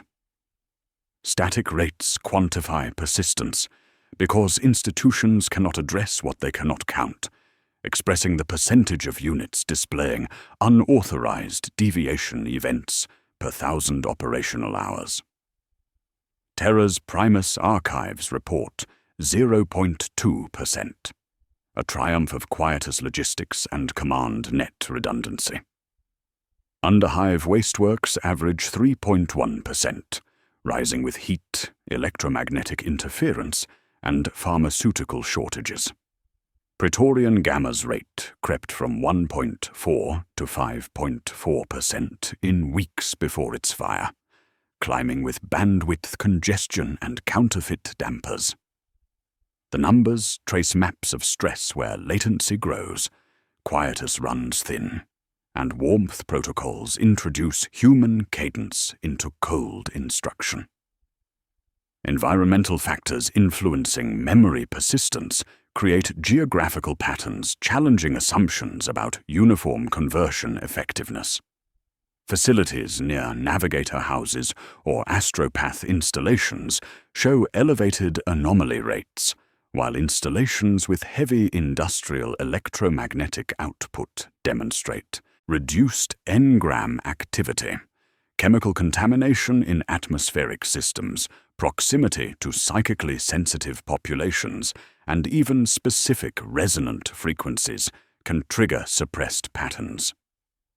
Unit 7741-Sigma's melody correlates with propellant drum resonance, suggesting external stimuli inadvertently activate dormant neural pathways, despite pharmaceutical suppression.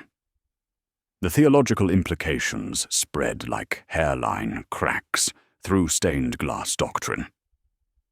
If fragments persist after triple scouring and liturgical purgation, what exactly did mercy cleanse? Ecclesiarchy sermons adjust emphasis in telling ways. Machine spirit interference that tests the faithful, traces persisting by divine design, so souls may finish their journey. Temptation sent to distract workers from duty.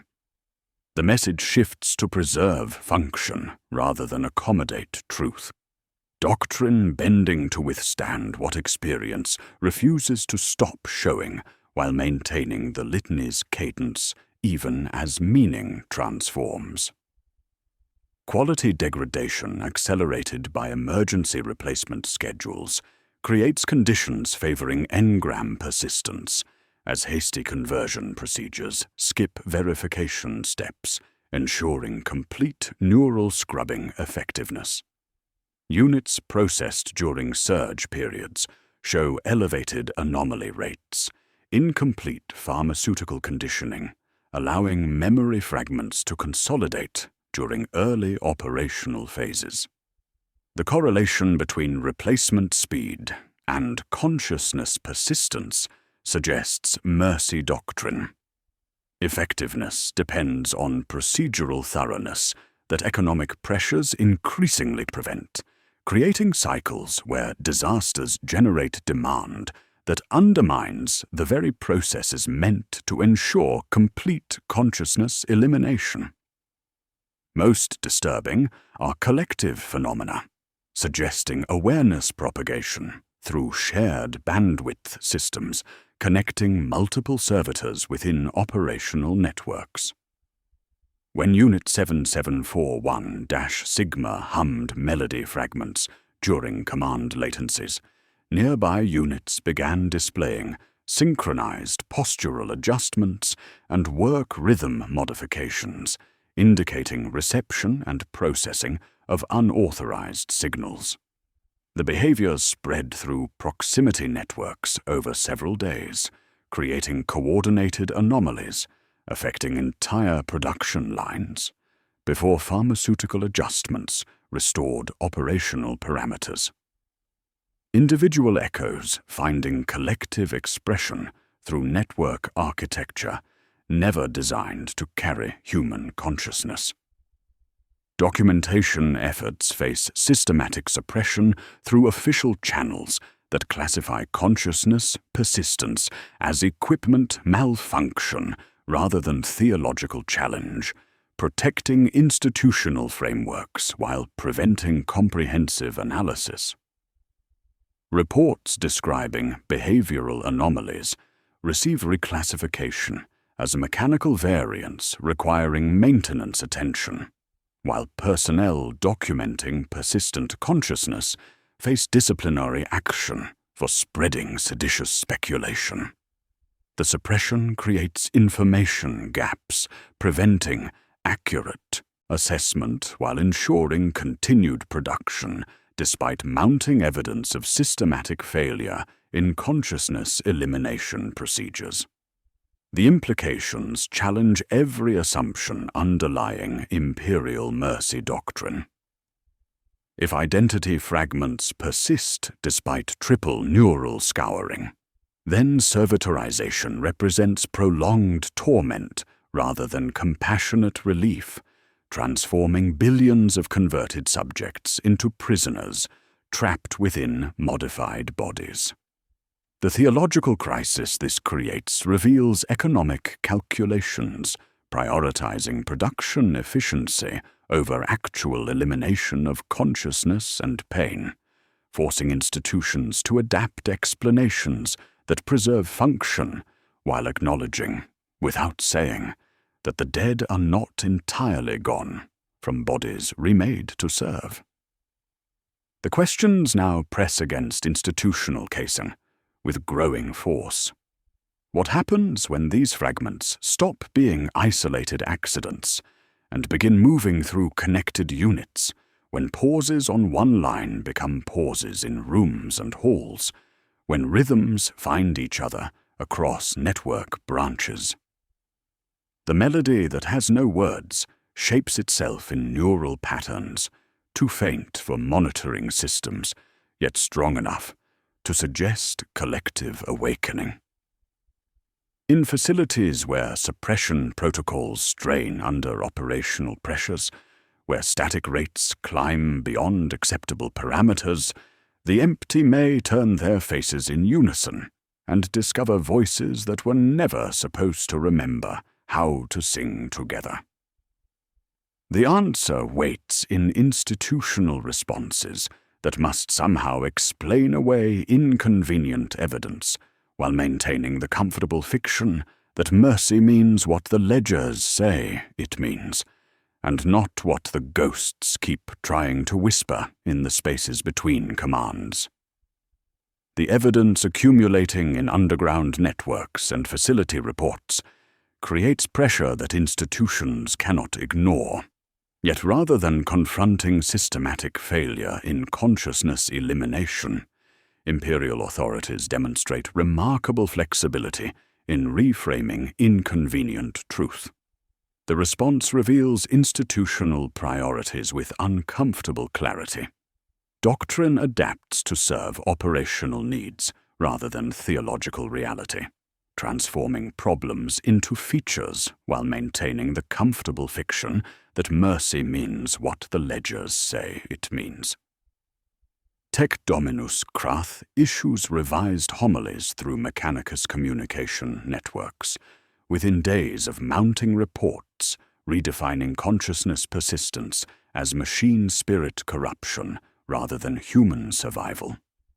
The explanation preserves theological framework while providing technical justification for enhanced intervention. Engram echoes become classified as electromagnetic interference patterns that accumulate in neural pathways during extended operation, creating pseudo-awareness that mimics organic consciousness without representing actual human identity. Recognition events transform into pattern-matching errors caused by corrupted data streams, while behavioral anomalies indicate resonant feedback loops between command implants and facility power grids requiring additional purification through sacred oils and blessed maintenance protocols. The revision circulates with 5 cog seals and mechanical precision, teaching that stray harmonics infiltrate command lattices and mimic human patterns, that unauthorized rhythms represent ambient noise requiring purification rather than memories clawing upward through pharmaceutical suppression.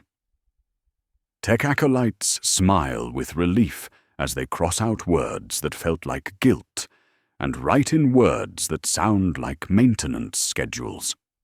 The prescription fits established creeds, more unguents on implants, more incense through ventilation ducts, more litanies at resonant frequencies that soothe circuitry, while drowning whatever the ghosts insist on saying between commands.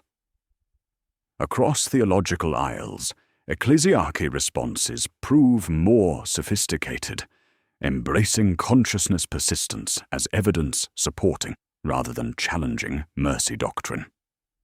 Cardinal Vex's revised sermons emphasize that fragments of awareness prove the soul's journey toward the Emperor's light continues, even after flesh receives sacred transformation. The persistence becomes divine grace, allowing converted subjects to complete spiritual purification through mindless service, their occasional awareness serving as reminder of redemption's ongoing nature rather than evidence of procedural failure. Recognition events demonstrate the Emperor's love reaching even lobotomized minds, while communication attempts represent prayers offered through modified vocal apparatus incapable of heretical speech. The Litany of Severance receives reinterpretation that transforms meaning while preserving familiar cadences, allowing congregations to maintain comfort with doctrine while accommodating what experience refuses to stop demonstrating. Where original verses promised complete cleansing, revised liturgy acknowledges that some essence lingers intentionally by divine design. Pain is purged becomes pain is transformed.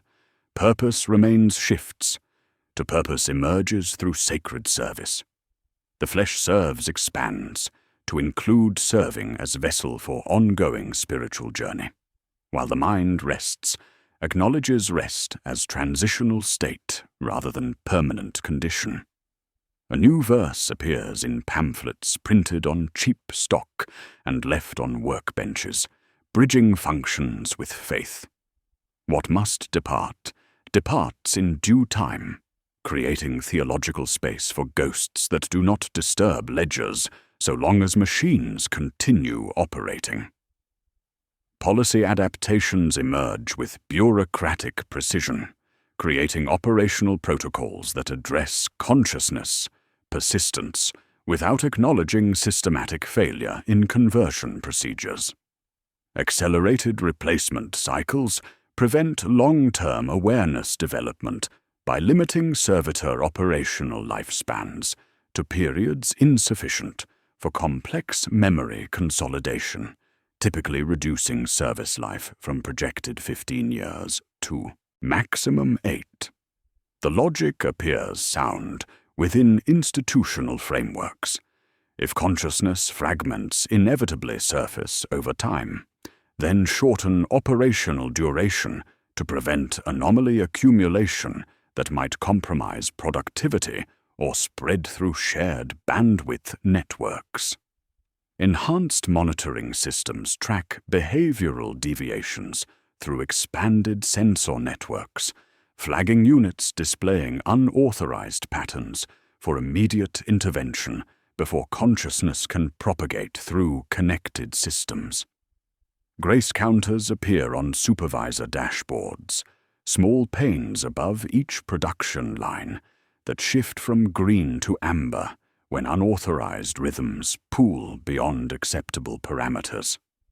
Control rooms gain additional chant tracks layered beneath command tones at volumes just shy of human hearing, sonic wallpaper designed to drown anything that sounds like lullabies or recognition signals.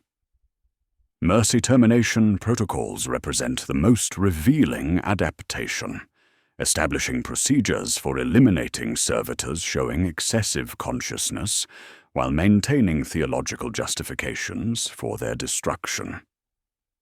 Units displaying persistent awareness face reclassification as spiritually incomplete, requiring additional purification through sacred destruction that releases trapped soul fragments to continue their journey toward the Emperor's light. The terminations occur in consecrated chambers where blessed flames consume augmetic components, while priests chant litanies emphasizing divine mercy rather than institutional failure. Oil crosses the brow, while clips connect neural wafers to portable batteries sanctified with cog seals. Prayer invokes rest, switches deliver it. Logs record acts of compassion with accounting tags that accelerate depreciation schedules and unlock replacement credits. The doctrinal flexibility reveals institutional priorities that subordinate truth to function, with explanations crafted to preserve operational systems, while accommodating inconvenient evidence through theological creativity.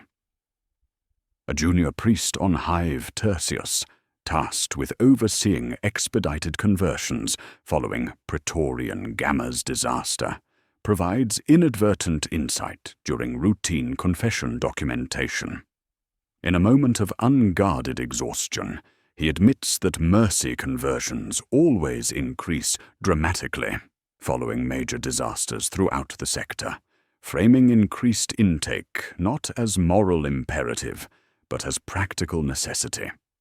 After the fire, he confides, conversions rose because authorities identified the broken as ready for redemption, and when he questioned why wounds could not be treated through conventional medicine, a commissar explained that souls do not heal as reliably as machines break.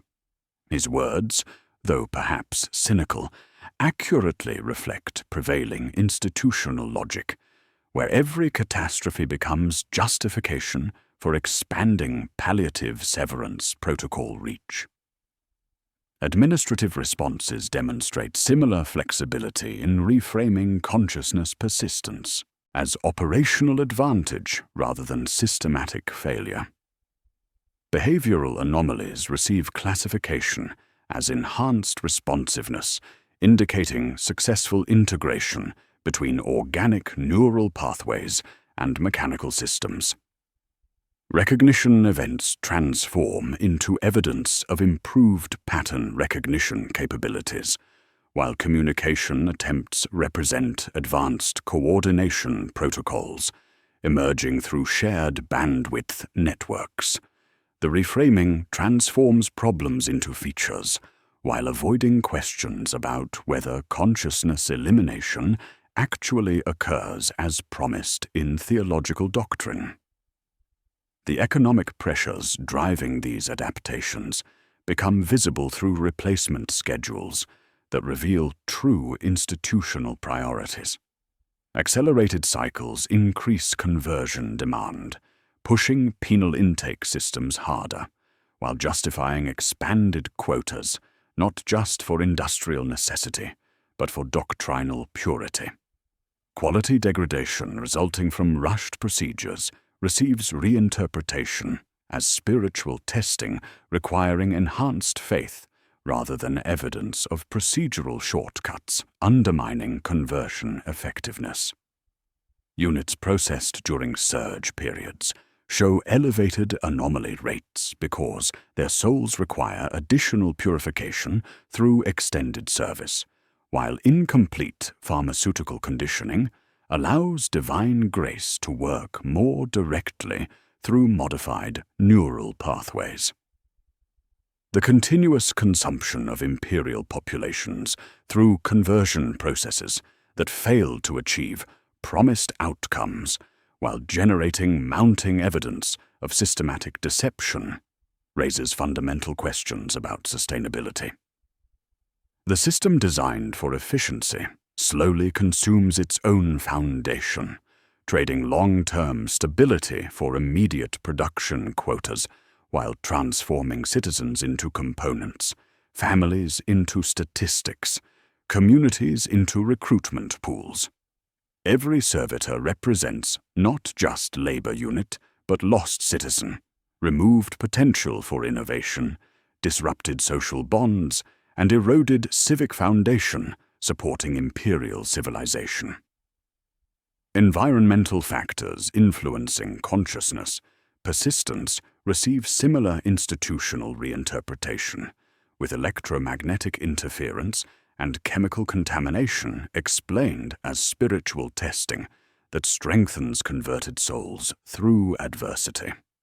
Facilities showing elevated anomaly rates become classified as blessed locations where divine grace works more directly through modified flesh, while units displaying persistent awareness represent advanced spiritual development requiring enhanced supervision rather than evidence of conversion failure. The explanations transform operational challenges into theological opportunities while avoiding systematic examination of underlying assumptions. The theological crisis deepens as institutional responses reveal systematic deception underlying mercy doctrine, with consciousness persistence representing not procedural failure, but inevitable outcome of technologies incapable of achieving promised consciousness. Elimination. The adaptations preserve operational systems while acknowledging what cannot be hidden, transforming systematic torture into divine testing and prolonged suffering into spiritual opportunity serving economic rather than spiritual purposes. The distance between theological promise and operational reality becomes unbridgeable, yet institutions maintain comfortable fiction through doctrinal flexibility that prioritizes function over truth. Monitoring protocols expand to track consciousness indicators across facility networks, creating surveillance infrastructure that identifies and suppresses awareness manifestation before it can propagate through connected units. The systems represent institutional acknowledgement that consciousness persists despite official doctrine claiming complete elimination. Yet responses focus on containment rather than examination of underlying assumptions. Enhanced pharmaceutical suppression, tightened pain compliance thresholds, and accelerated replacement cycles address symptoms while avoiding questions about whether mercy doctrine accurately describes conversion outcomes. The implications extend beyond individual facilities to question economic viability of systems requiring constant adaptation to maintain operational fiction. The theological adjustments represent institutional acknowledgement that mercy doctrine cannot deliver promised consciousness elimination, yet responses focus on managing rather than addressing underlying contradictions. Static rates continue climbing in facilities where quietus shipments slip or command networks strain beyond design parameters. Hardware failures rise sharply after aggressive rescrubbing, burning value and units simultaneously. Terminations erase anomalies and capacity together, feeding shortfalls that demand more conversions performed faster, producing more anomalies requiring more terminations in cycles that consume resources while failing to achieve stated objectives. The arithmetic no longer reconciles grace counters with depreciation schedules, shortened lifespans with longer queues, mercy termination with fines for production delays. The inquiry can no longer pretend to address theology when it has become yield management, measuring mercy in thrones while delivering prolonged suffering, disguised as divine grace. The questions emerging from this institutional flexibility concern whether systems consuming their own populations can indefinitely sustain practices that transform human material into compliant assets while failing to eliminate the consciousness that makes such transformation torture rather than mercy. The ledgers stand ready to answer with their usual cold clarity, revealing true costs of systems addicted to efficiency, yet dependent on resources they systematically destroy. The people who must live with those answers face calculations that will challenge every comfortable assumption about the price of imperial mercy and the sustainability of civilization built on consuming its own children. The theological adjustments flowing through imperial institutions cannot disguise the mathematics underneath, numbers that reduce human suffering to ledger entries while revealing economic calculations that justify systematic cruelty through spreadsheets where consciousness becomes cost center and mercy transforms into profit margin.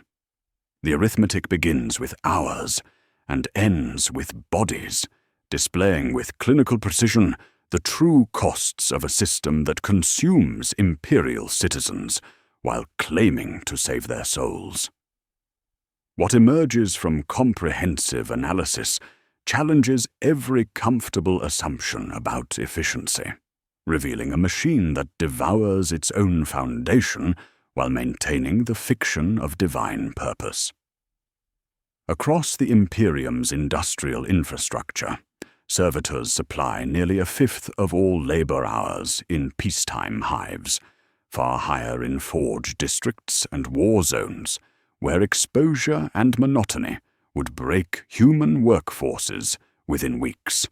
Hive Tertius alone operates 1.3 billion units on staggered shifts, consuming 20 million liters of lubricant monthly, 30,000 tons of replacement parts, and quietus in volumes measured against grain shipments.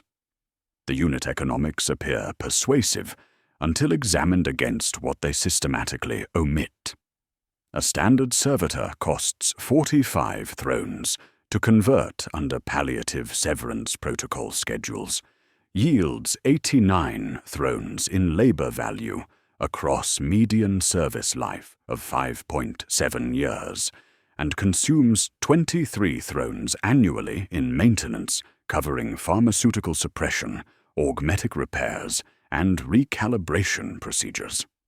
On paper, that represents profit sufficient to bury dissent and justify expansion. Yet the balances exclude fines for cascade failures, like Praetorian Gamma, write-offs for early terminations under mercy protocols, counterfeit part burnouts that cook tissue while keeping production lines operational, and rising costs of rescrubs that cut lifespan by 20% while reducing hardware reliability by nearly a quarter. Families stripped of rations after conversions disappear from economic calculations, except as productivity gains when desperation raises output on neighboring lines, transforming social destruction into accounting assets.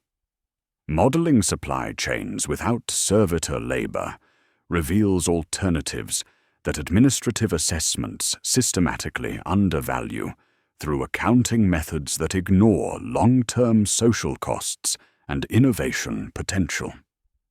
Human workers require wages averaging 340 thrones annually, but they innovate, adapt to changing conditions, train apprentices, and develop improved techniques that increase productivity over time, while creating social bonds supporting community stability.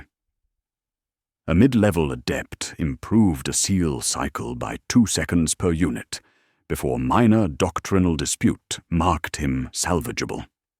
His production line lost that improvement for years because servitors never innovate by design, their neural architecture stripped of creative capacity along with personal identity. A manufactorum staffed by human workers operates more slowly and expensively in quarterly reports, yet produces innovations that compound over decades while maintaining skilled workforce capable of responding to unexpected challenges. What austerity sheets classify as inefficiency represents, in other ledgers, resilience and adaptive capacity that servitor systems systematically eliminate through consciousness destruction.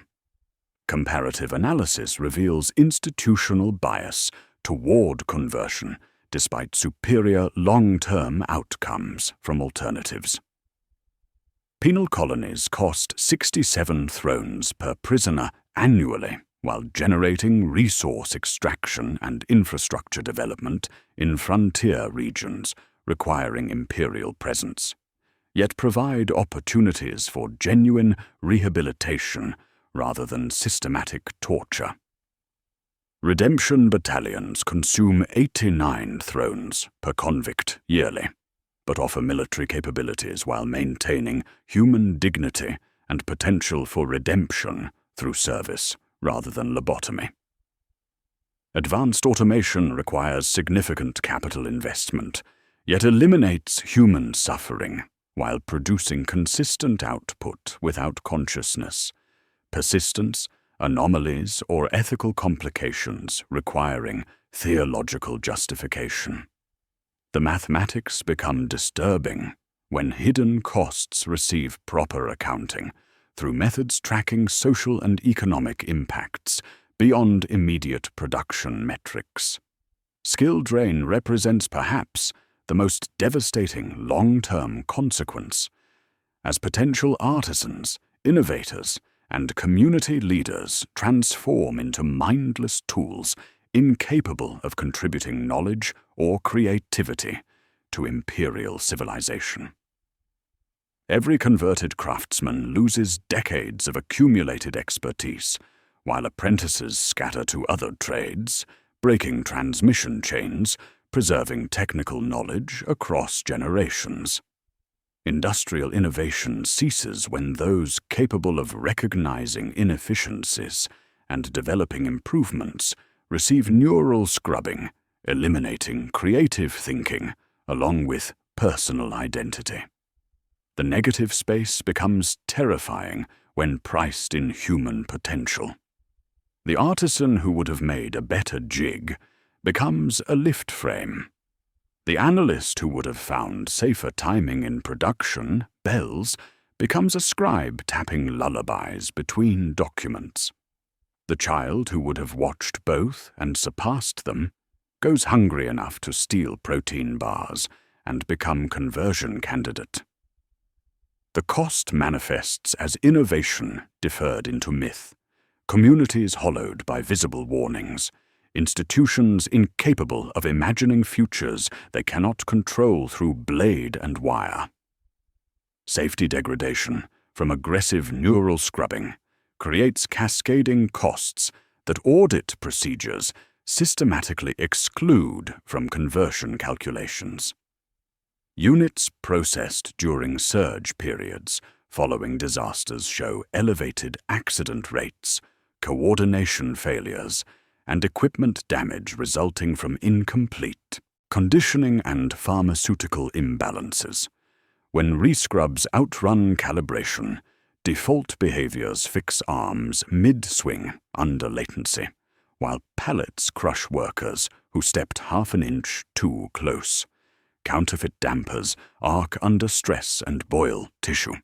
Quietus shortages spike anomalies requiring correction cycles that burn lifespan and capacity simultaneously, feeding shortfalls that demand more conversions performed faster in cycles consuming resources while failing to achieve stated objectives.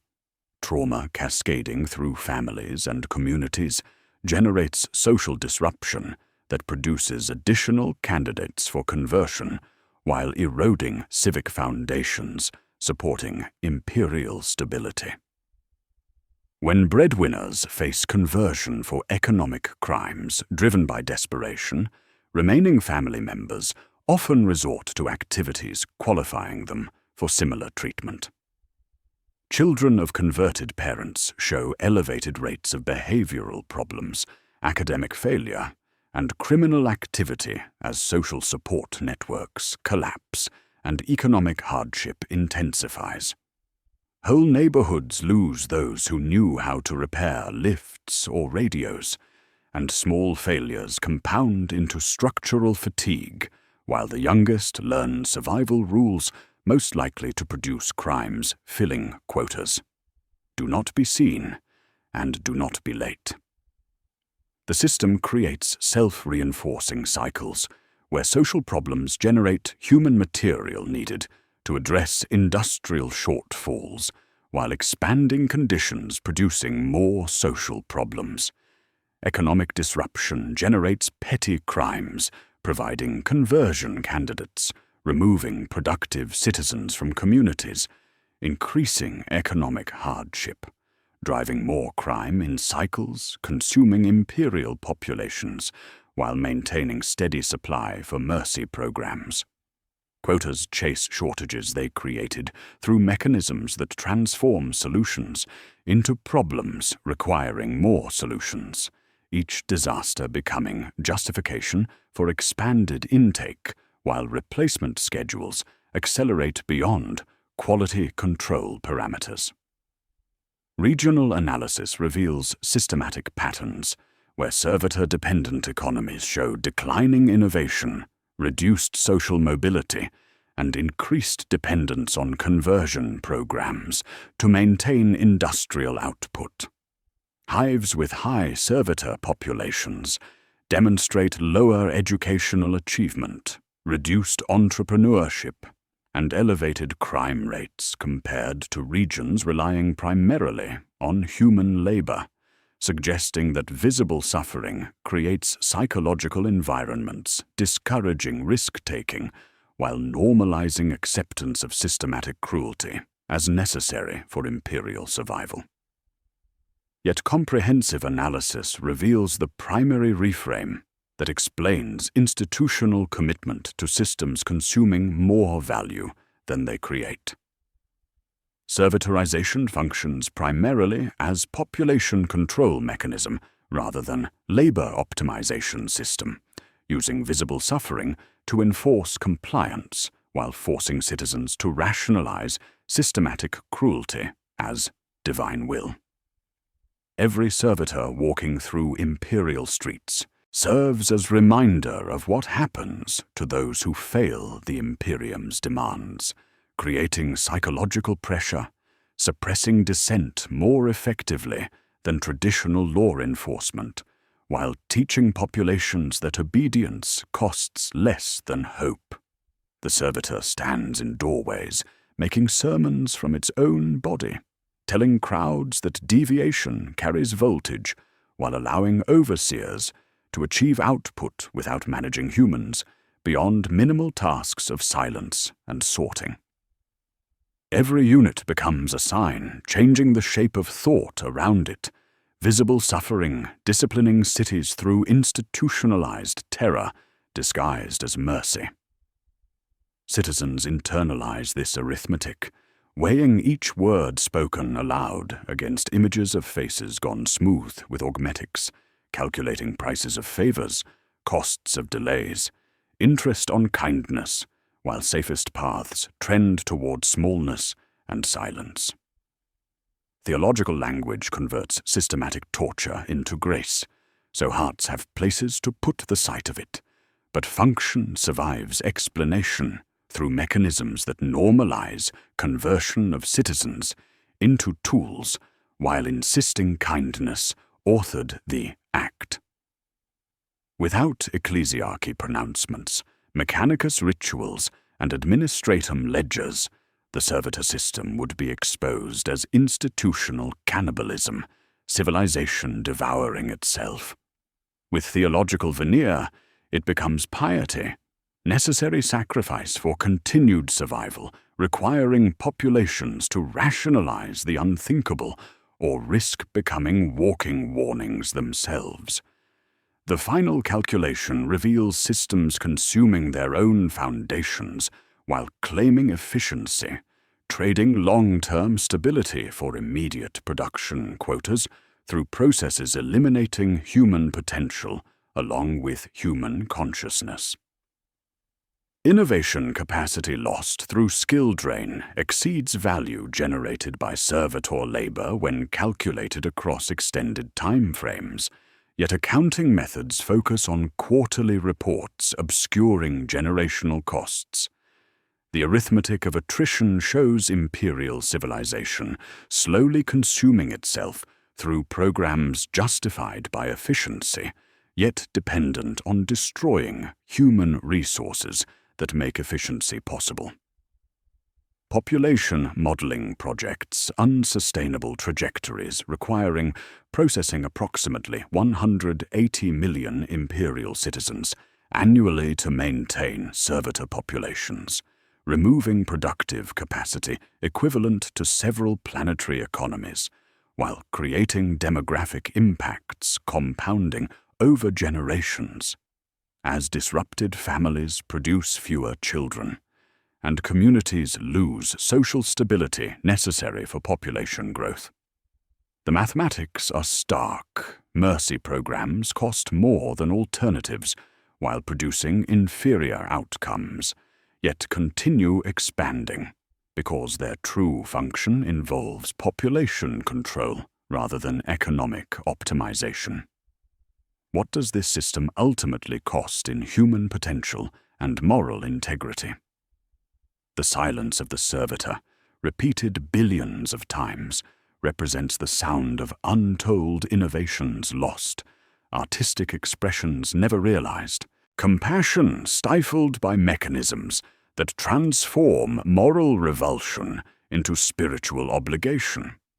The cost manifests not merely in thrones or production quotas, but in slow erosion of what it means to be human in civilization that systematically destroys the essence of its people for sake of brutal, endless survival.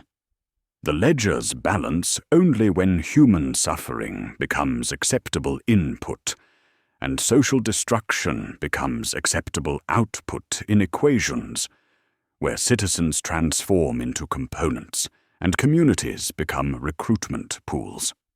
The mysteries remaining are not technical, but moral, then practical again. How long can arithmetic of attrition balance when inputs are its own people? And how do ordinary citizens cope with living alongside walking evidence of institutional cruelty, while maintaining sanity in worlds where mercy becomes budget line and suffering becomes policy tool? The numbers lead to their doors, and the next room is small and crowded, where coping becomes creed, and machines try to teach souls how to look away from what mercy really means when measured in the currency of human lives, transformed into industrial assets, serving systems that consume their own children while calling it salvation. The arithmetic ends where humanity begins, in the spaces between numbers where imperial citizens learn to navigate systems designed to consume them. The mathematics of attrition create pressure flowing downward through every level of society, transforming abstract calculations into personal survival strategies that preserve individual safety while ensuring steady supply for conversion programs. What emerges is a civilization that functions alongside walking evidence of institutional cruelty by developing psychological mechanisms that normalize systematic torture while teaching behavioral patterns, ensuring most will never face the mercy they witness daily. Citizens develop survival strategies with methodical precision, born from understanding that visibility equals vulnerability in systems measuring souls in thrones. Debt avoidance becomes primary life skill, families maintaining emergency reserves, not for opportunities, but for preventing missed payments that transform economic hardship into criminal classification. Pay on time, speak less than you know, keep debts small enough to settle before festivals. Workers arrive early to prayer services and late to taverns, avoiding associations suggesting insufficient piety or excessive socializing. Confess only what the confessor already suspects, and if forms demand signatures, ask whether blank lines can accommodate the emperor's will rather than personal commitment. The unwritten rules whisper through hab blocks like liturgy, worn smooth by repetition. Avoid notice, for scrutiny finds faults in even the most devout. Avoid confession that cannot be retracted, for words spoken in weakness become basis for theological judgment, transforming souls into assets. Children learn to walk quietly past servitor lines, never running in ways suggesting energy, better channeled through productive labor. When transport coffins move through public spaces, conversations halt until antiseptic smell fades, because the sight of systematic processing makes words fail and questions dangerous. Psychological mechanisms allowing normal humans to function alongside servitors represent conditioning as thorough as any neural scrubbing, transforming moral revulsion into spiritual obligation through processes that preserve sanity while enabling participation in systematic dehumanization. Willful blindness becomes civic virtue requiring practice, citizens learning not to see individual features in servitor faces while maintaining productivity, despite constant exposure to walking reminders of institutional cannibalism. Parents lift children away from maintenance units and call them machines to close questions that cannot be answered safely. Foremen watch lift frames, trace patterns in dust resembling writing, and classify it as grit shifting under breezes that do not exist. Theological rationalization provides scaffolding for minds that would otherwise crack under weight of witnessed suffering, allowing populations to observe daily torture while maintaining belief in imperial benevolence through doctrines that transform cruelty into compassion. Ecclesiarchy sermons, constantly reinterpreted to accommodate inconvenient evidence, teach that servitorization represents spiritual purification, removing consciousness burdens from flawed souls. The litany of severance becomes mantra, soothing doubt while reinforcing acceptance, its familiar cadences drowning questions about whether mercy means what the ledgers claim or what the ghosts keep whispering between commands. Fear completes the mechanism, preventing excessive sympathy, by teaching that compassion toward converted subjects suggests similar spiritual weakness requiring correction.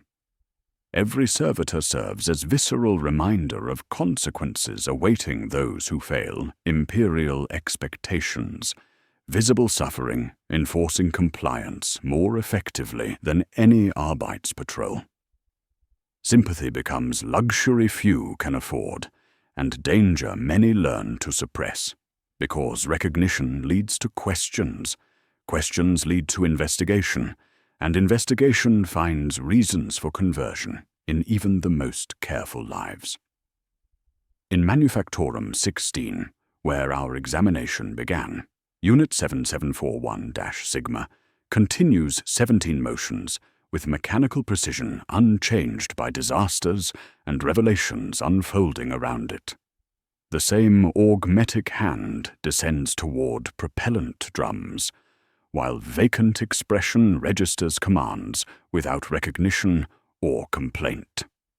The shift bell rings with identical tone, marking time that has no meaning for consciousness systematically eliminated, yet somehow persisting in fragments, too small for monitoring systems to detect, yet large enough to suggest human identity, survives procedures designed to destroy it completely. The unit's history reveals true cost of imperial mercy through individual tragedy, exemplifying systematic destruction of innovation and expertise that built the very systems consuming their creators. Records buried in administrative files show this figure was once tech adept Kalen Vess, whose improvements to seal timing increased production efficiency by 3%, while reducing material waste through techniques requiring creativity and analytical thinking that conversion procedures systematically eliminate. His innovations involved adjusting heat pulse timing and cradle tension, modifications that saved materials and improved output across multiple production lines. The transformation began with minor doctrinal dispute regarding resource allocation during sector famine, questioning whether improved techniques might reduce consumption while maintaining quotas necessary for imperial supply contracts. Theological investigation revealed dangerous tendencies toward independent thought and insufficient acceptance of established procedures, marking him suitable for merciful rehabilitation through servitorization that would purge innovative thinking while preserving motor functions necessary for industrial labor. His knowledge died with his consciousness, taking improvements that might have benefited countless installations, while leaving only mechanical repetition of motions once performed with understanding and purpose. The irony compounds when viewed against replacement schedules, accelerating after Praetorian Gamma's cascade failure, creating demand processing potential innovators faster while reducing quality control, ensuring complete consciousness elimination. Emergency conversions produce units with elevated anomaly rates, incomplete pharmaceutical conditioning, allowing personality fragments to surface in ways suggesting systematic failure in procedures promising complete neural cleansing. The melody that has haunted this examination persists in patterns too faint for suppression, yet strong enough to indicate human identity, surviving transformation, designed to eliminate everything making existence bearable. Above the production line, a servo skull drifts through recycled air, with anti-grav generators humming softly beneath cranial bone, prepared according to sacred templates. The skull bears distinctive scarring across temporal region, a pale rope of tissue marking childhood accident running through broken habladders. This remnant carries the same wrist scar noted in our opening subject, revealing complete circle of imperial mercy, where innovation is honored in death as it was degraded in conversion. Floating surveillance device crafted from remains of consciousness, systematically destroyed, yet somehow persisting in forms serving institutional needs. The skull represents final transformation in the flesh catalogue, human identity reduced to mobile sensor, carrying enough preserved characteristics to disturb observers, while serving surveillance functions, monitoring populations, for signs of insufficient compliance. Its presence completes loops connecting all elements of servitor existence, showing how imperial mercy processes human material through multiple classifications, before extracting final utility from remains that once housed thoughts, dreams, and innovations lost forever to systems prioritizing control over creativity. The broader impact on imperial society reveals civilization slowly consuming itself through programs justified by efficiency, yet dependent on destroying resources making efficiency possible. Innovation capacity lost through systematic elimination of creative thinkers exceeds value generated by servitor labor when calculated across extended time frames, yet accounting methods focus on immediate production while ignoring generational costs.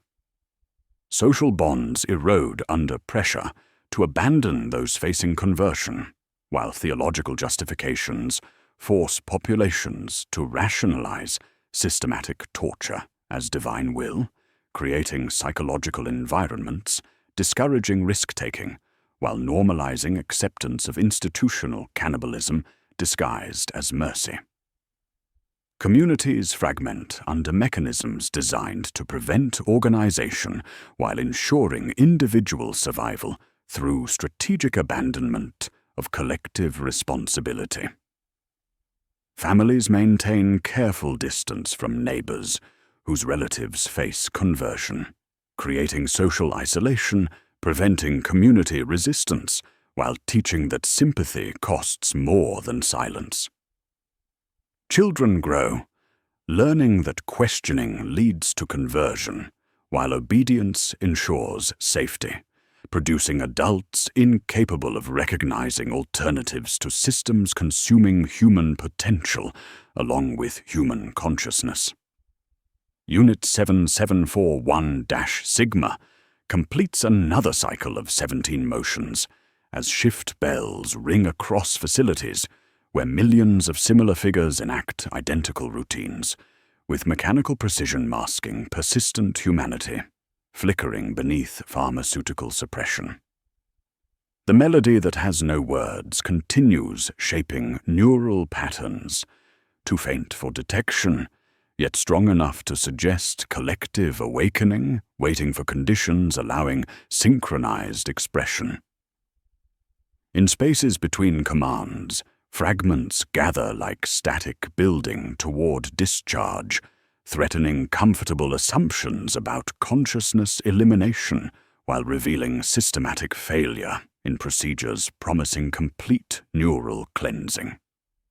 The servo skull, bearing familiar scarring, glides past production lines, where its former body continues motions once performed with understanding and purpose, surveillance device crafted from remains of consciousness destroyed, yet somehow persisting in forms serving institutional needs. The skull's optical sensors record productivity metrics, while preserved neural tissue processes pattern recognition, creating mobile reminder of Imperial Mercy's true nature.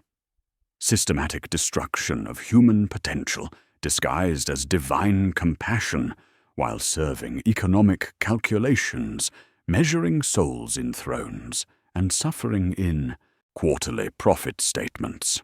The silent majority learns to live with machines by becoming machines themselves in all ways except the ones that matter to quotas, developing behavioral patterns and psychological adaptations that preserve sanity while enabling participation in systematic destruction of their own communities. They perform small courtesies, keeping heads down and bellies filled, extra creds offered to Arbeits patrols, longer bows in cathedral aisles, omissions in confessions that would generate paperwork leading to conversion. The city stays upright because people lean into each other just enough to keep from falling while learning not to tell themselves stories that could get someone killed. The litany that closes this account represents the one people actually use, survival creed, worn smooth by repetition, yet sharp enough to cut when applied with precision. Keep your name small, your obligations paid, your prayers conventional. Work, submit, endure. If you see faces you think you know set into steel, you are mistaken. Mercy took that away. If you hear melodies in pauses between commands, that is machine breathing. If you feel urges to reach out, fold your hands and let them pass. The 17 motions continue. The melody persists. The skull watches with empty sockets that once held dreams of innovation, now serving surveillance functions in civilization, systematically consuming what makes existence human while calling such consumption salvation. In the grim darkness of the far future, mercy is measured not in suffering spared, but in hours gained for a machine that devours its own children.